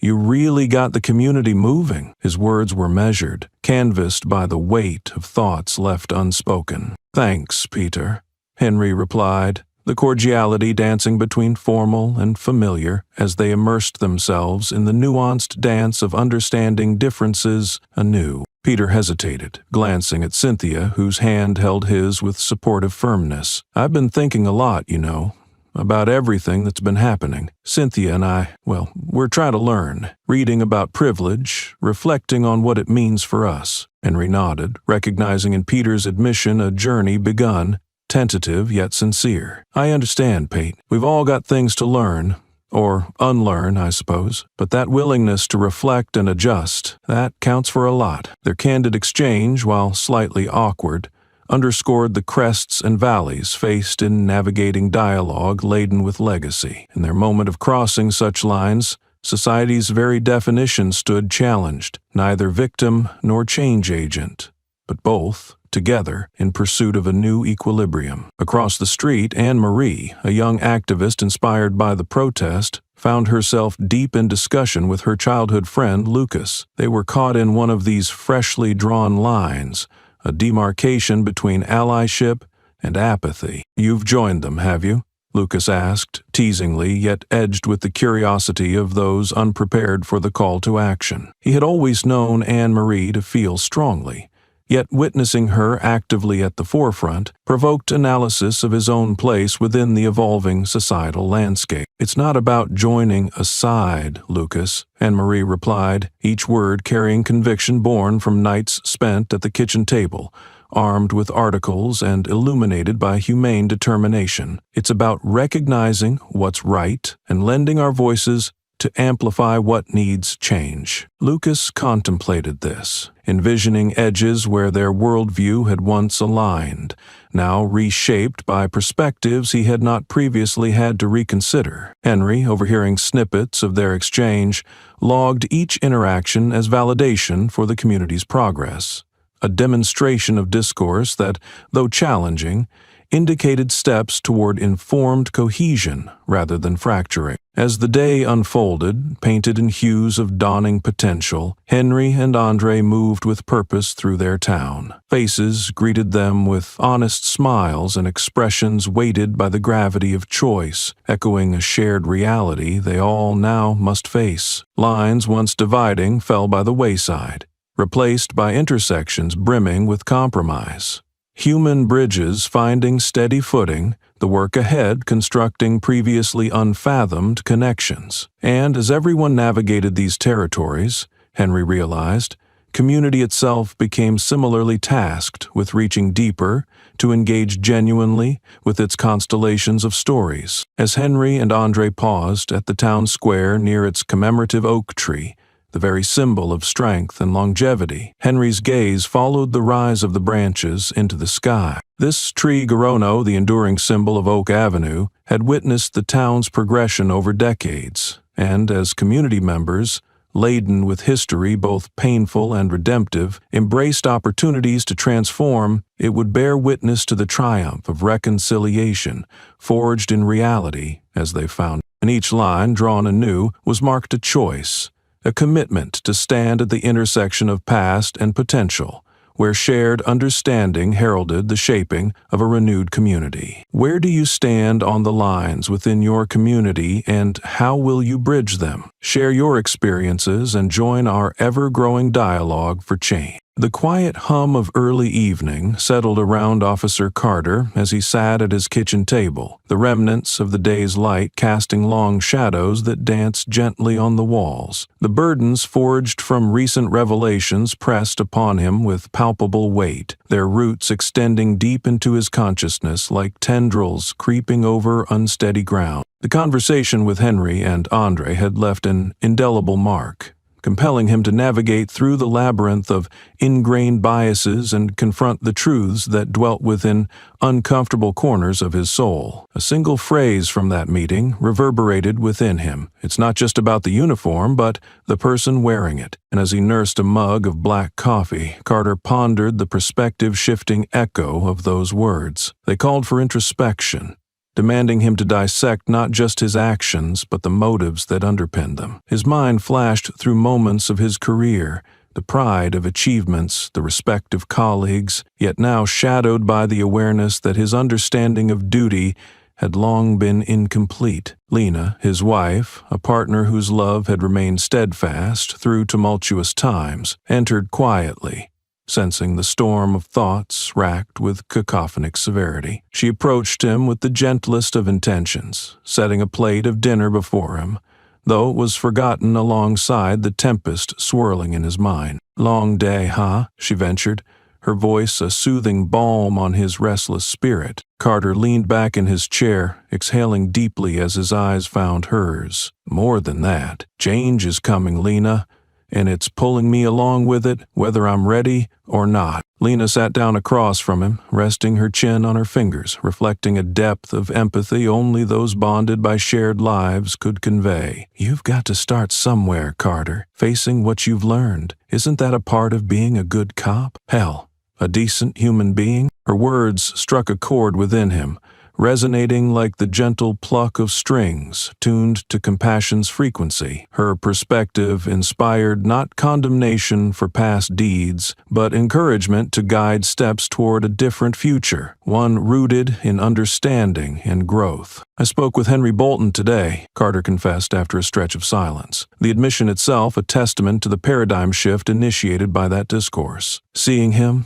hearing him, I realized how much I'd missed before, how much we all might have missed. "How'd it feel to talk with him?" Lena asked, genuinely invested in the arc of his transformation. "Groundbreaking," he admitted, the admission a cathartic release. "Felt like the first step, perhaps the most crucial, towards becoming the officer I thought I already was." The intricacies of complexity swayed gentle between them, each motive explored with clarity anew. Carter recognized that the road of accountability stretched unfurling over the horizon, challenging each crossroads, faced with the promise of a future painted not in singular shades, but vibrantly articulated by the colors of unity. "People are demanding more from us, from the badge, from those of us who wear it," Carter continued, emboldened now by Lena's unwavering support. "And I want to be the better cop they deserve, not just policing but truly protecting." Lena reached for his hand, grasping it with knowing assurance. "Then be that change. Engage with them. Talk, listen. Show them who you've chosen to become. We've all got to show growth, or we're standing still." Her words, bound with Carter's resolve, interlocking determination to objectivity, and as he considered the promise within them, he knew they echoed not just a personal revelation, but the call for departmental introspection, a wider reconsideration of principles holding officers accountable to societal legacies. In seeking guidance from peers who tackled similar introspective challenges, Carter saw potential, an ensemble of officers beginning to engage deeply with diversity initiatives, rooting their commitment in listening thoughtfully to the communities they patrolled. Seeing Lena's gaze, he recognized how pivotal her faith in him had been, her ability to ignite in him the capacity to see beyond flawed actions to the restoration of character. It required more than introspection. It required gentleness and daring to transform. "Thank you," Carter said, his voice low but sincere, capturing both the gravity of days past and the summoning of days yet to be carved from choices. As night dressed the sky in twilight's tapestry, Carter stood, infused by the promise of renewal. He and Lena stepped out into the cool, comforting breeze, leaning against the porch railing as stars began to punctuate the darkness above, each a testament to history, guided by the past, yet illuminating what lay ahead. Together they looked beyond, their shared musings a silent vow to nurture paths towards justice, ensuring each endeavor bore the handprint of humanity renowned. Where are you beginning your journey to make a difference? And what truths will guide your steps toward transformation? Join our dialogue as we learn and grow together. The solid oak doors of the community center opened to a room brimming with anticipation, a congregation of hopeful souls eager to hear from Henry Bolton himself. Within these walls, a crowd sat quietly, waiting for an address that promised not just reflections on a journey past, but a visionary glimpse towards a more equitable future. Henry stood at the periphery, dappled in the soft light filtering through sunlit beams, his breath steadying as he drew confidence from memories of the march, the meeting, profound conversations. He felt the weight of their expectations and knew this wasn't merely a speech, it was a declaration, a bold reaffirmation of the community's collective endeavor. André stood by his father, a sentinel of solidarity, feeling the considerable weight of the moment through the shared bonds of kinship and crusade. The assembled crowd reflected a tapestry of diversity, faces radiating a spectrum of backgrounds and experiences united in their shared pursuit of justice. The young and elderly side by side,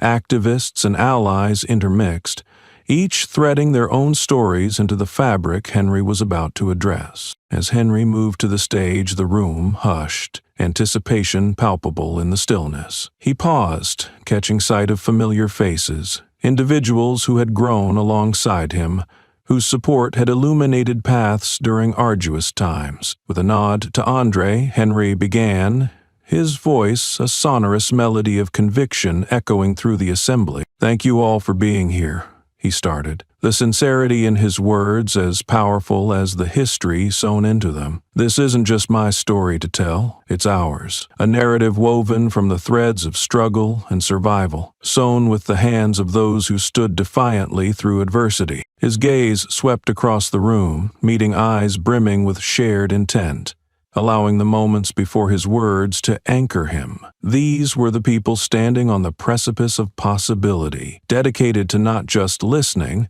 but acting upon the change implicit within his message. "Injustice touched our streets, but our reaction gave it wings," Henry continued, reflecting on the essence of transformative unity each individual contributed. "I am grateful to stand among you, grateful to know our barns, schools, and bridges glisten brighter because we demand they do so. This struggle is a testament to courage, the belief that we can and will dismantle barriers and build respectful connection." Emotion bubbled under his words, filling spaces between sentences with the unspoken depth of millions who marched before, their legacy settled upon shoulders in perpetual tension with reservation and hope. Henry paused, drawing in the ensemble of truths filling the air, signatures of allies and activists harmonizing in their silent chorus for equality. He sensed each person offering both a part of themselves and receiving more than could ever be extracted through petition alone. "Change doesn't come easy, nor is it quickly won," Henry affirmed, words deliberate, each syllable carrying the gravity each moment incurred. "But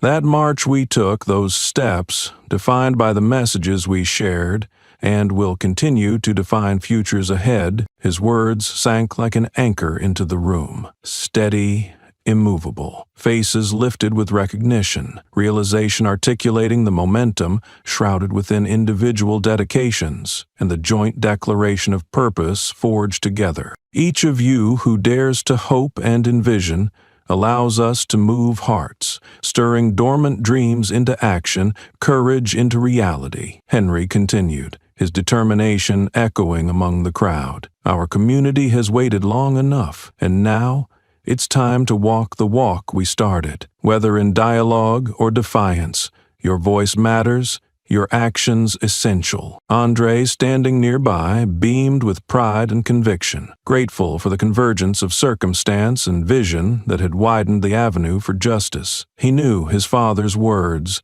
their meaning, would extend far beyond this room, spiraling into the ethos guiding generations forward. Henry concluded with the solemnity of commitment etched into every line of his face, echoes reverberating through upturned minds and swelling hearts. "Together we can compose a legacy for justice that resonates not just here but beyond," reaching those yearning for equity and respect. Thunderous applause surged, not just clutching the seams of the moment, but tearing through them. The response, a living, breathing testament to his words, shook the room, community members rising as one to applaud not just Henry's journey, but their own shared potential. With each clap, they cast stones into still waters, ripples spreading outward to carry the message of justice and equity wherever they reached. As the applause faded to whispers on the air, the people of Oak Avenue knew their connection to this dialogue was unbreakable,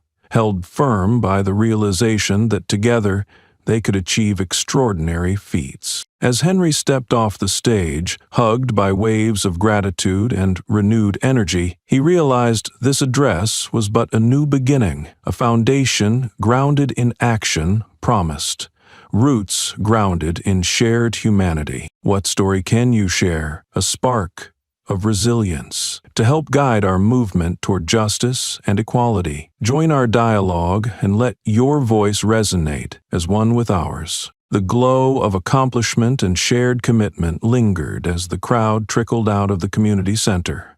Pockets of conversations continuing to ignite with hope and purpose. Henry and Andre stood near the exit, exchanging words with neighbors, grateful for the ties renewed and strengthened in unity. As the evening folded into itself, the Boltons returned to their home, a repository of warmth and cherished memories. Yet amidst the certainty of change, an unspoken weight hung in the air, the gravity of their mission underscored by the potential strains upon their personal lives. In the quiet confines of their living room, Henry settled into his favorite armchair, the upholstery bearing the faint wear of cherished familiarity. Andre moved to the sofa, though his thoughts seemed to traverse the boundaries of their shared abode. Their dialogue, so often absorbed in broader societal aspirations, now drifted toward the complexities of their familial bond. "Dad, how are you holding up with all of this?" Andre's question, though gently posed, resonated with a depth of understanding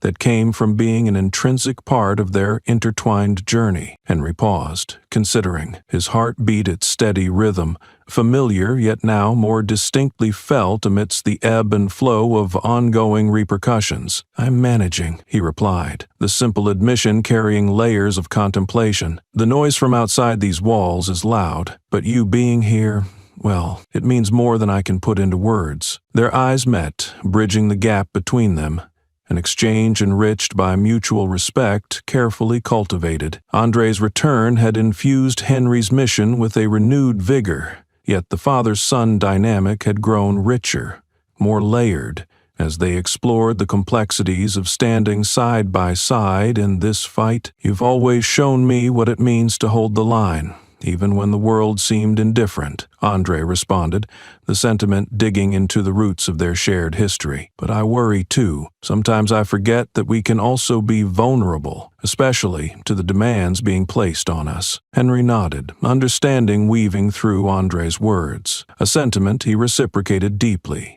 He recognized the duality of their situation. They were both rocks and crevices, shaped by the external and internal forces, dancing in harmony and discord alike. "We mustn't lose sight of ourselves in the fight," Henry admitted, the truth unwinding through years of careful reflection. "It's easy to charge ahead, forgetfulness immortally etched along paths already paved with efforts of those who came before, but we're only human." Silence enveloped them, the comforting balm that allowed thoughts to settle and truths to breathe. Outside, the soft hum of crickets serenaded the night, underscoring the perpetual rhythm of life, extending beyond their doorstep. Andre leaned back, his eyes drawing patterns in the ceiling, a canvas against which dreams and dilemmas danced in equal measure. "I know you've carried this burden for years," he said softly, turning his gaze back to Henry. "The legacy you've entrusted me with, it feels overwhelming at times." Henry reached out, grasping Andre's hand with paternal consolidation, instilling warmth into the connection bridging their moment of vulnerability. "You've taken it on beautifully, son," he reassured, the praise imbued with authenticity. "What we're building is bigger than both of us. It's a foundation laid with love and dedication, and it doesn't need to rest solely on your shoulders." Their words, as much a reciprocal affirmation as a dialogue, wove a stronger bond, a reminder for Andre that it was his human depth, not his capacity for endurance alone, that fueled this mission. Family, Andrew mused, feeling the word expand gently around them. Perhaps that's ultimately the legacy worth fighting for. Henry nodded, understanding the depth of meaning folded into the simple notion family, interwoven with each step taken, each voice amplified, their history and future a continuum of determined efforts. Every sacrifice made was rooted in the belief that communities were no more than extended families, bound by thread and shared humanity. As the evening deepened, Andre's mission was clear: to support the movement not just with strategy, but with the sincerity of a son honoring his father. The weight they bore together was transformed by the simple act of being present for each other, reflecting upon the journey undertaken with renewed appreciation for the path lying ahead. In the embrace of the night, Henry and Andre recommitted themselves, not just to the cause that had consumed them, but to each other. Their shared resolve was a bulwark against fatigue and fear, built upon the belief that love amplified their ability to effect change. As the tension ebbed and the night wore on, father and son remained engaged in vulnerable discourse, charting the course of their bond in a world that often sought to redefine them. Their words became a silent promise to carry forth with grace and resilience, rooted in the enduring strength of familial love. Within your family, what bonds do you nurture to support your journey toward change? Share your stories and contributions in the ongoing pursuit of justice. As dawn broke gently over the horizon, Henry Bolton awoke to the quiet murmurs of a world still sleeping, the morning light filtering through sheer curtains and casting a soft luminescence over his room. Today, the usual silence of the early hour was disrupted by the insistent hum of his phone vibrating ceaselessly on the bedside table. Henry reached for the device, his fingers brushing across the screen to reveal a glowing stream of notifications, messages from friends, allies, and an unexpected deluge of social media interactions that spoke volumes to the digital tempest brewing beyond Oak Avenue. He took a moment to absorb the enormity of it. The sheer volume mirrored not only interest but investment from those beyond their small town, from communities grappling with mirrored battles. Across social media platforms, hashtags like Justice for Henry and Change for Communities surged in prominence.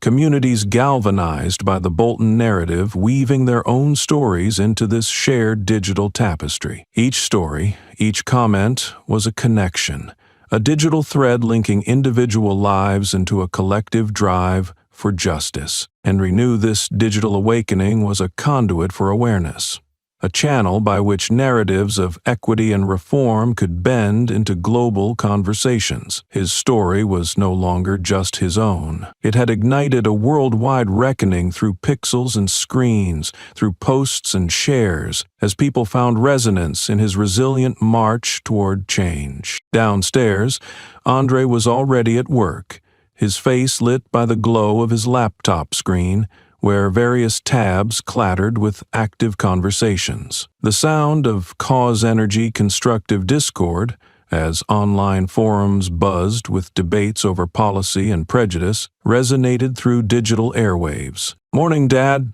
Andre greeted, looking up from his screen when Henry entered the kitchen. "It's been a busy morning already. The outpouring online is incredible. People everywhere are taking up the cause." Henry nodded, pouring himself a cup of coffee as he glanced at the screen filled with comments and shared experiences that filled the digital space with humanity's reach. It was a cavalcade of individuals united in purpose, each voice amplifying the urgent call for transformation in varied shades and timbres. Together, father and son navigated through the myriad of responses, each interaction amplifying the reach of Henry's story and threading its implications through the fabric of worldwide discussions. They read the testimonials of those inspired by Henry's courage, a symphony of activism rising from both the celebrated and the sorrowful, all emboldened to lend momentum to the evolving dialogue. There were messages from veterans who saw in Henry a reflection of their own battles for recognition and dignity, voices uplifted by the echoes of respect and validation his journey heralded. Mothers penned heartfelt letters, thanking Henry for forging a future less fraught with fear for their own sons and daughters. Young activists, ignited by hope, pledged their commitment to furthering their localized missions. Andre managed the deluge with practiced efficiency, acknowledging the influx and orchestrating their responses across the platforms. "There's a momentum here," Andre noted, his eyes tracking the interactions scrolling rapidly by. "We've helped open doors to conversations about reform. Now we need to harness this for tangible action." Henry agreed, recognizing the potential of their reach beyond mere discourse. "These voices bring urgency, Andre. We need to create links between the digital dialogues and local movements, tying those experiences to policy changes that resonate within communities." Together, they devised a plan to utilize their newfound influence to guide and elevate existing initiatives. By connecting people through digital town halls, they aimed to foster cohesion among diverse groups across states and oceans, a web of connectivity underpinning barriers dissolved by courage. Their efforts did not go unnoticed as media outlets reached out for interviews and segments, eager to explore the deeper currents of engagement rippling from Henry's story. Each interaction, woven from chats and threads, became a foundation upon which alliances were crafted. And through these, the community grew, bound by empathy and resilience. When the day gave way to dusk,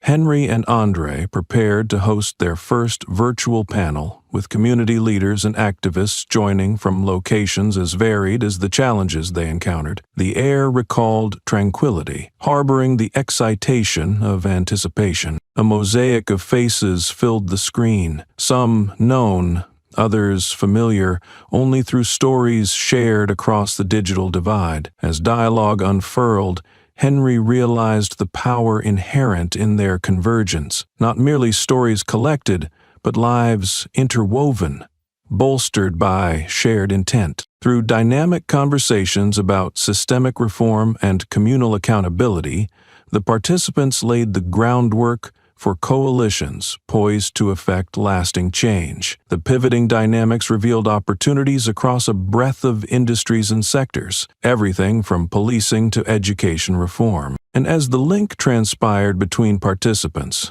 the network of solidarity expanded, ideas exchanged, resolutions aligned, and partnerships forged over the highway of cyberspace in pursuit of shared objectives. As their conversations wound down, Henry acknowledged the palpable connection forged beneath glowing monitors, recognizing both the immense potential and the formidable challenges looming along their path. Each participant carried away ballast from the exchange, grounded in newfound purpose, yet buoyed by shared strength. "Just look at what we can do, Dad," Andre remarked, the weight of their impact tracing a smile across his face. "Together, we're proving the power of our voices to catalyze change, no matter how far apart we might be." Henry, absorbing the full breadth of their accomplishment, replied with a certainty underpinned by years of yearning. "We've rallied their hopes, shaped dreams into realities. Now we keep pushing,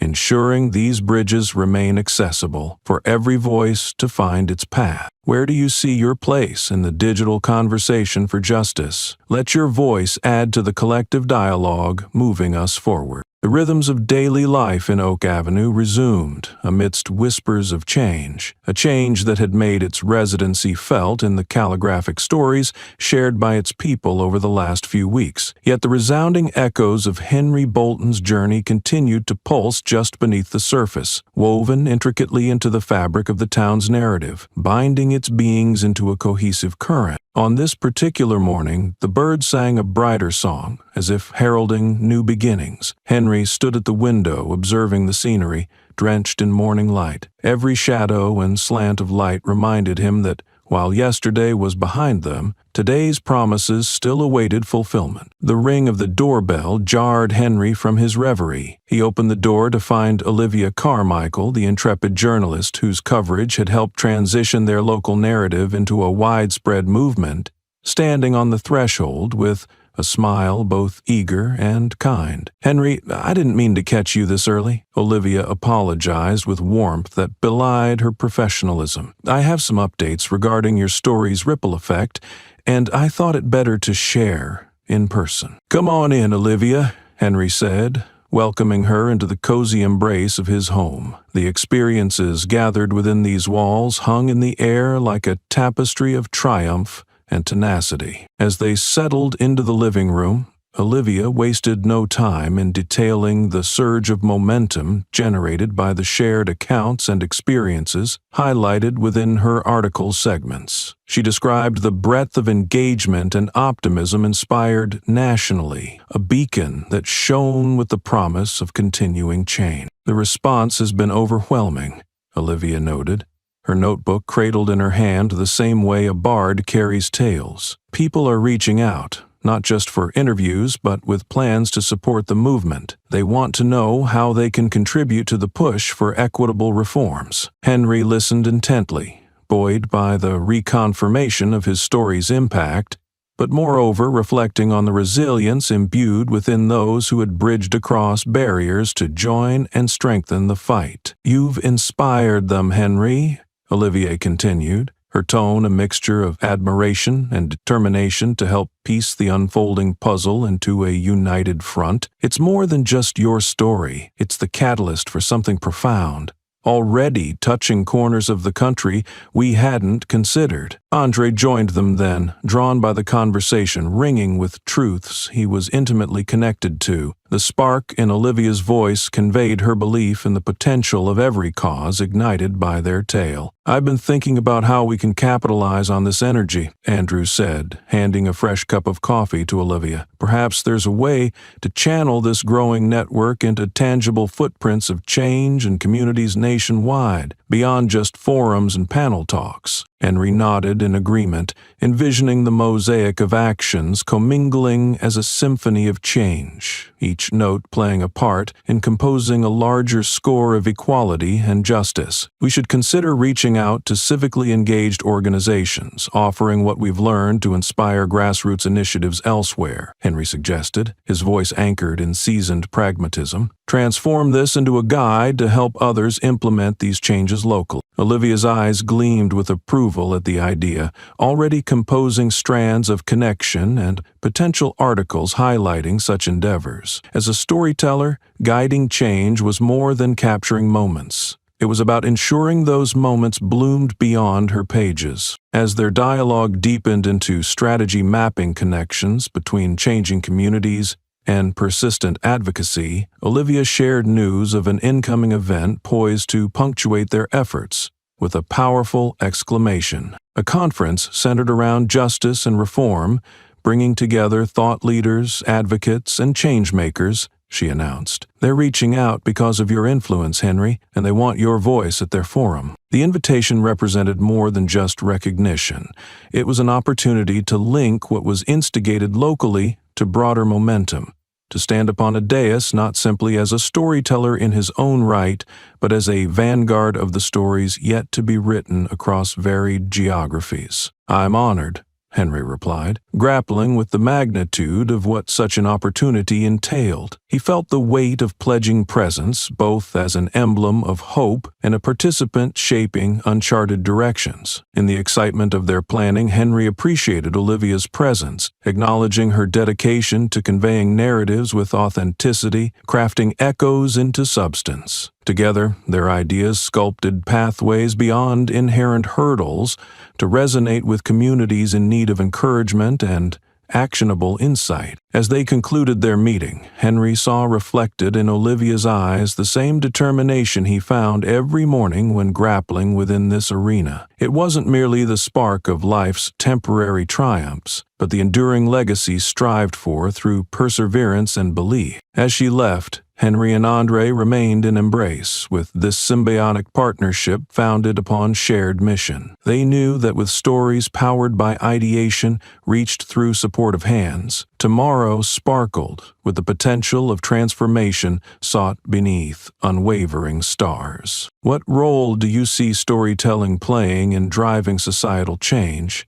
Share your narrative here and let us connect through our collective impact. The brisk air of a late autumn morning greeted Henry as he stepped outside, the streets of Oak Avenue alive with the usual routine of daily life now laced with an undercurrent of change. Each person, each vehicle moving with purpose, seemed to carry a shared intent, a burgeoning momentum that Henry felt in the very fiber of his being. As Henry walked along the now familiar route to the town square, he was joined by Andre, whose presence added strength and continuity to their shared path. Today was particularly significant. The police department, newly pressured into introspection by community demands and internal dedication to reform, had invited Henry and Andre to a roundtable discussion aimed at bridging divides and fostering understanding. This meeting bore the semblance of necessity not just in shaping new policies, but in healing festering wounds. It offered a chance for the department and its individuals to transform promises into actions, layering intent with the weight of accountability, a chance to sculpt a narrative collectively authored. At the station, a palpable sense of anticipation permeated the building, a feeling both of apprehension and of hopeful anticipation, as officers gathered to participate in the unprecedented exchange. The room, designed for formal meetings, today became a sanctuary of engagement, a space committed to listening and responding. Lieutenant Davis, who from the beginning had championed the cause of reform, welcomed Henry and Andre with a nod that encapsulated gratitude and an earnest willingness to guide the ship of cultural evolution into safer harbors. "Mr. Bolton, General Bolton," Davis began, addressing them in front of selected officers and community representatives gathered around the table. "Thank you for coming today. We see this as the formative step in redefining not just our department, but our role within the community." Henry looked around, noting the diversity of rank and experience gathered there. Not merely a collection of badges, but of guardians, attentive to the undercurrents that traditionally shaped their profession and community. "It's our commitment to be here," Henry responded, his demeanor carrying the full breadth of lived wisdom tempered by patience. "Together, through dialogue, we can learn and implement changes that will echo beyond immediate reforms." Andre followed, his voice resonant with a clear echo reminiscent of military authority, yet softened by the values instilled through compassion and experience. "We're here to foster a space where vulnerability isn't seen as weakness, but as a genuine path to understanding and growth." The session commenced with candid stories, officers sharing moments of uncertainty, of not knowing how best to address community needs, and the gap between protective ideals and their execution. It was an admission, raw and heartfelt, acknowledging the shared humanity in the pursuit of peace and progress. Henry and other community stakeholders present responded with equal candor, stories of exclusion that tarnished trust, fear born from misunderstanding, and aspirations for a future where collaboration took precedence over reputation. In this shared space, amidst the humility of learning and willingness to listen, personal stories intertwined with broader narratives. It revealed an unspoken alliance forming within that sacred space, a collective momentum intent on bending historic arcs toward justice. Across the table, Carter, imbued with a new outlook forged through personal revelation, spoke openly about his former misconceptions and pledges to engage meaningfully. His words were met with measured acknowledgement, a bid for authentic efforts in cultivating trust anew. "It requires us all," Carter said, his voice edged with earnestness, "to lean into this with more than intention, with actions that cement our commitment to the trust of those we serve." The conversation bore fruit as solutions emerged. Practices ensuring diverse voices in departmental policies, advocacy roles bridging officer and community needs, and establishing transparent mechanisms to give voice to grievances without fear of reprisal. Henry and Andre felt the collective seeds of potential take root, an authentic reclamation rendering visible the impactful alliance they knew could bloom into systemic transformation. Each commitment pledged was a promise unwritten, realized when officers and residents walked paths forged together. As the session concluded, meetings previously convened with routine formality dissolved into exchanges purposeful and engaged, an array of people jointly striving to transform aspiration into tangible progress. As Henry and Andre departed, their faith in the forthcoming journey fortified by the sincerity of shared mission, they knew this was only the beginning of a relationship united by mutual endeavor, a journey motivating sustainable justice through that which unites rather than divides. What steps toward understanding and collaboration do you envision in your community, and how will they shape the future? Share your vision and join in cultivating collective growth. The peaceful hum of Oak Avenue persisted into the evening, casting a serene glow that flickered warmly through the quiet streets. In contrast to the tranquility, a series of private discussions unfolded behind closed doors, strategic conversations aimed at transforming the fervent energy sparked by recent events into a scaffold for lasting reform. It was a charged atmosphere, filled with hope, expectation, and the weight of responsibility. Henry and Andre Bolton had returned home with a satchel brimming with notes, proposals, and recollections from the day's dialogues. The intent was clear: to consolidate these insights into actionable policies that could sustain the momentum and ensure true transformation. It was not recreation they sought now, but resolution. As they settled into their living room, their minds absorbed in the strategy of change, Lennox Reed, an old military friend of Andre's, entered through the front door. Lennox had flown across the country not only to lend his support, but to offer expertise in orchestrating the next steps. That required meticulous planning and steadfast resolve. "Henry, Andre," Lennox greeted, his voice imbued with camaraderie and resolve. "I've been following your story closely, and let me just say, the engagement you've garnered, it's an incredible catalyst." Andre clasped hands with Lennox, noting the steady strength of the man standing before him, whose own journey reflected formidable courage and determination. "Thanks for coming, Lennox.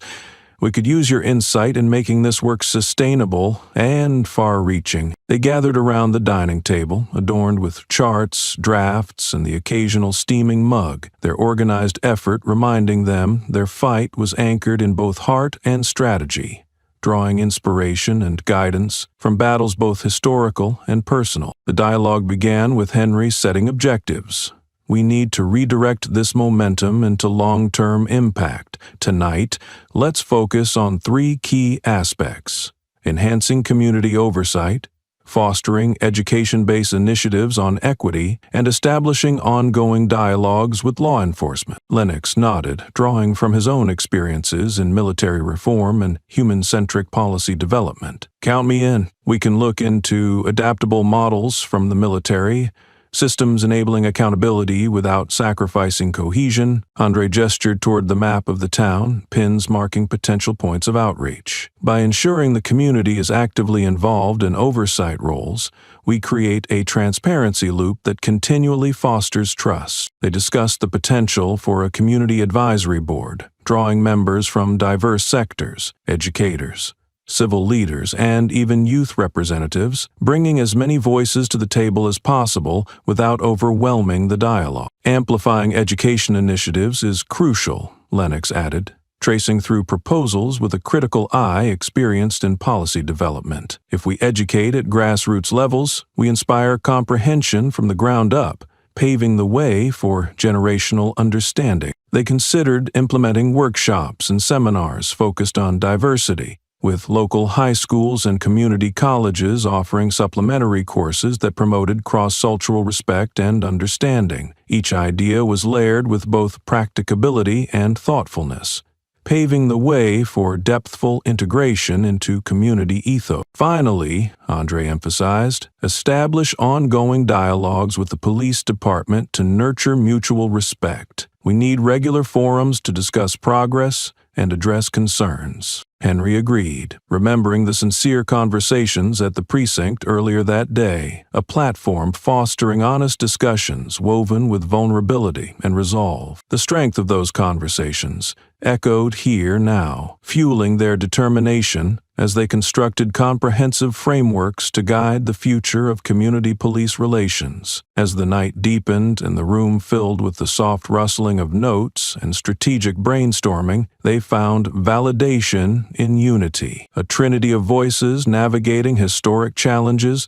through the blueprint of togetherness. Lennox's presence, his compassion and pragmatic insights, added to their resources, bolstered by the unspoken acknowledgement of shared purpose and a willingness to propel each idea into eventual action. By dawn, plans were sketched, riddled with the essence of dedication, equity, and sustainable effort. The captivating blend of humanity and strategy articulated across the pages now became both compass and guidepost, illuminating the path of purpose, undeterred by shadows past. As they concluded, they realized that more than just ideas had been born here tonight. Connections, alliances, and resolutions confirmed a vital truth, the realization that the bridges they fortified were not merely structures forged from necessity, but from a genuine resolve to carry the collective forward. Together, they vowed to harness the strength in numbers, navigating from aspiration to reality, ensuring every voice, no matter how small or distant, would resonate through the corridors of power, stitched and sustained by the tenacious spirit of justice. What comprehensive strategies can you envision that tie communities, governance, and justice into cohesive progress? Let's engage in building our shared future. The early afternoon light spilled into the town hall, casting a warm glow over the assembly gathered in its venerable chamber. Today, Oak Avenue was poised on the precipice of acknowledgement, a defining moment that promised not just words, but genuine reconciliation. The atmosphere was charged with anticipation as community members, journalists, and local leaders arrived to witness a historic gesture from the police department. The dais was set with precision, microphones lined up at attention, ready to carry the weight of words long overdue. Henry Bolton sat among the dignitaries, his presence a pillar of integrity around which this meeting pivoted. He was not alone. Andre was seated beside him, both figures representing relentless dedication to justice. As the room filled, conversations reverberated in hushed tones, a testament to the promise held within shared aspirations. The buzz was punctuated by the arrival of the chief of police, a man determined to steer the department into the forthcoming light of transparency and reform. Chief Lanier's journey had been fraught with introspection and unlearning, a path paved by dialogues initiated by his own reckoning. The hall quieted as he stepped up to the podium, a commanding presence framed by the emblems of service that spanned the walls behind him. His stature bespoke authority, but today his words needed something more profound, empathy and sincere engagement to traverse the gaps left by historic inaction. Ladies and gentlemen, community of Oak Avenue, Chief Lanier began, his voice steady yet carrying the timbre of conscience. Today, we gather not only to acknowledge the grievances of the past, but to issue a heartfelt apology and commit to the journey of reform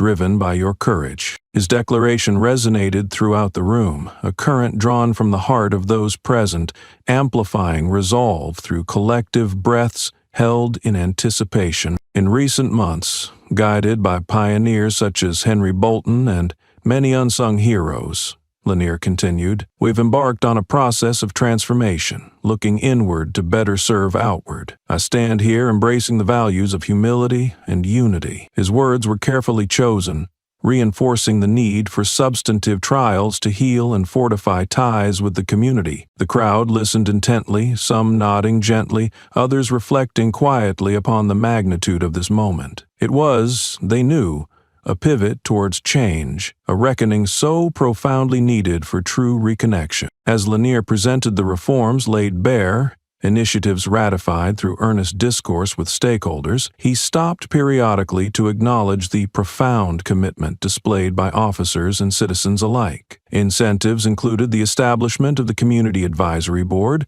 diversity education initiatives, and continuous open forums to ensure transparent dialogue moving forward. Henry felt the assurances wash over him, like a sealant over cracks long left to fester. Each promise served as a balm, an acknowledgement of pain, but also a testament to the resilience of community and individual spirit. "I have learned," Lanier concluded, his speech wrapping itself in humility, the plus, "that our strength lies in our vulnerability to change, to embrace equity, and advance responsibly with the community as our guide. Today, we choose to walk this path together." The silence that followed was profound, not one of disbelief, but rather a collective pause to absorb the act of unity unfolding before them. Applause erupted, a symphony of heartfelt support that rose through the rafters. That applause was more than recognition. It was an ovation of belief in a future sculpted collaboratively. As the sound receded, Chief Lanier beckoned Henry to the podium, a symbolic handover, acknowledging Michael's invaluable role in igniting this transformative narrative. Henry approached, his gait measured but with the vigor of purpose and promise firmly etched within each step. Taking his place, he gazed across the sea of expectant faces and felt within the comedy of empathy, a torch passed, and now bright in hands eager to illuminate the way forward. "It's said that in every story lies power," Henry began, his voice gentle yet resonant with conviction delivered plainly. "And every one of you here has made this story remarkable by reshaping its ending." He paused, his words settling over the assembly like a benediction of fervent dreams. "With our continued marching and trust in community, let's elect to let no crack go unsealed, no bridge unexplored. By standing together, we will bend the arcs of our narrative toward justice that endures." A chorus of agreement rippled through the hall, an affirmation that the shared continuum of struggle and triumph had found its voice in the daily lives of those gathered. As Andre joined him on the dais, the moment's import settled over them. The baton they now shared was not heavy with burden, but buoyant with possibilities promised by the shared journey they traveled, a journey that extended beyond boundaries, yet intimately bound by unity. As Henry rejoined his seat amid celebrated camaraderie, he understood the echoes of this gathering would reverberate far beyond these walls, within the everyday lives of those who invested compassion and courage into the relentless march of progress. Leaving the hall, their faces lit with expectation, the town of Oak Avenue exited, cognizant that they carried home not just commitments aplenty, but a shared counsel of hope, renewed in freedom and purpose, unyielding. What commitments do you perceive are necessary in your community for forging the bridges toward collective understanding and justice? Share your vision and help shape our continuing dialogue. As dusk settled gently over Oak Avenue, painting the sky with hues of lavender and deep blue, the echoes of the day's momentous actions lingered in the hearts of its residents. The community, once fragmented by silent grievances and unseen divides, was knitting itself back together, a testament to what could be achieved when voices merged into a harmonious chorus. Henry Bolton sat on his porch, the worn boards creaking beneath the weight of reflection. Nearby, wind chimes sang softly, weaving a tranquil melody that underscored the changes that had swept through his world. He gazed out at the familiar street, each house now a sentinel of change, each neighbor an ally. Andre joined him, bending under the porch light that cast a soft glow over them both. They didn't need words to acknowledge the completion of a chapter, an unvoiced understanding that their efforts had borne fruit before giving way to the next season of endeavor. The work was far from over, Henry knew, but for now, there was satisfaction in having been part of something greater than himself and knowing the baton had been passed to many capable hands. The bonds forged would continue to fortify the community, creating a legacy of inclusion and mutual respect. "Dad," Andre said softly, the evening calm wrapping them in its embrace. It feels like the beginning, doesn't it? Like everything we've worked for is laying the groundwork for what comes next. Henry nodded, his gaze far-reaching, seeing not just the Oak Avenue of today, but the possibilities stretching into the horizon, a future colored by collaboration and dignity. Indeed, Andre, every conversation, every step, they've laid a foundation we can all build upon. They sat together in companionable silence,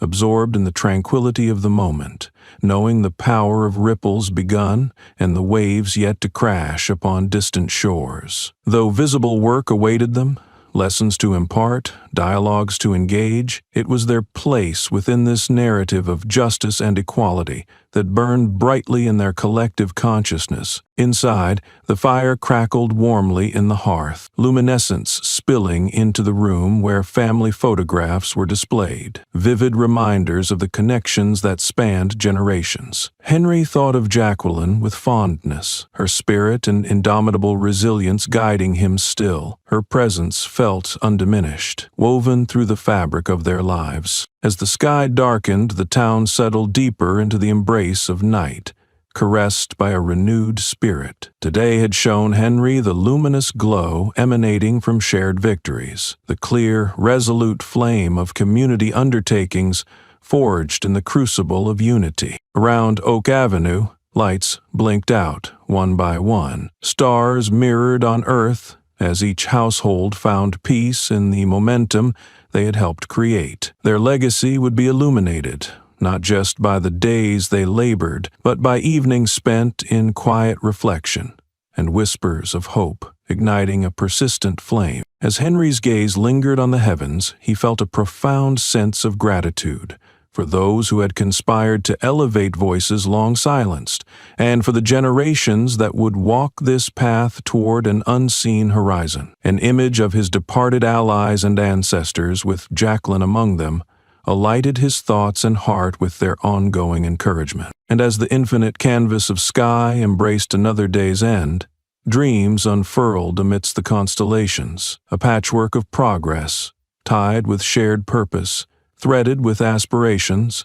signed by courage, and carried by the myriad lives and stories who dared challenge complacency. Whispering to himself as hope reigned in the night, Henry couldn't help but marvel at the resilience of spirit spread across his community. It was a symbiotic dance of past and present, illuminated by conviction, faith undeniable and shared. In his heart, Henry held the simple, powerful truth that began and concluded this story, one that resonated through the quiet evening air. Together, we matter. Will you choose to matter tomorrow and add your voice to the chorus calling for unity? We invite you to join us, share your vision, and strengthen this collective journey forward, one story at a time.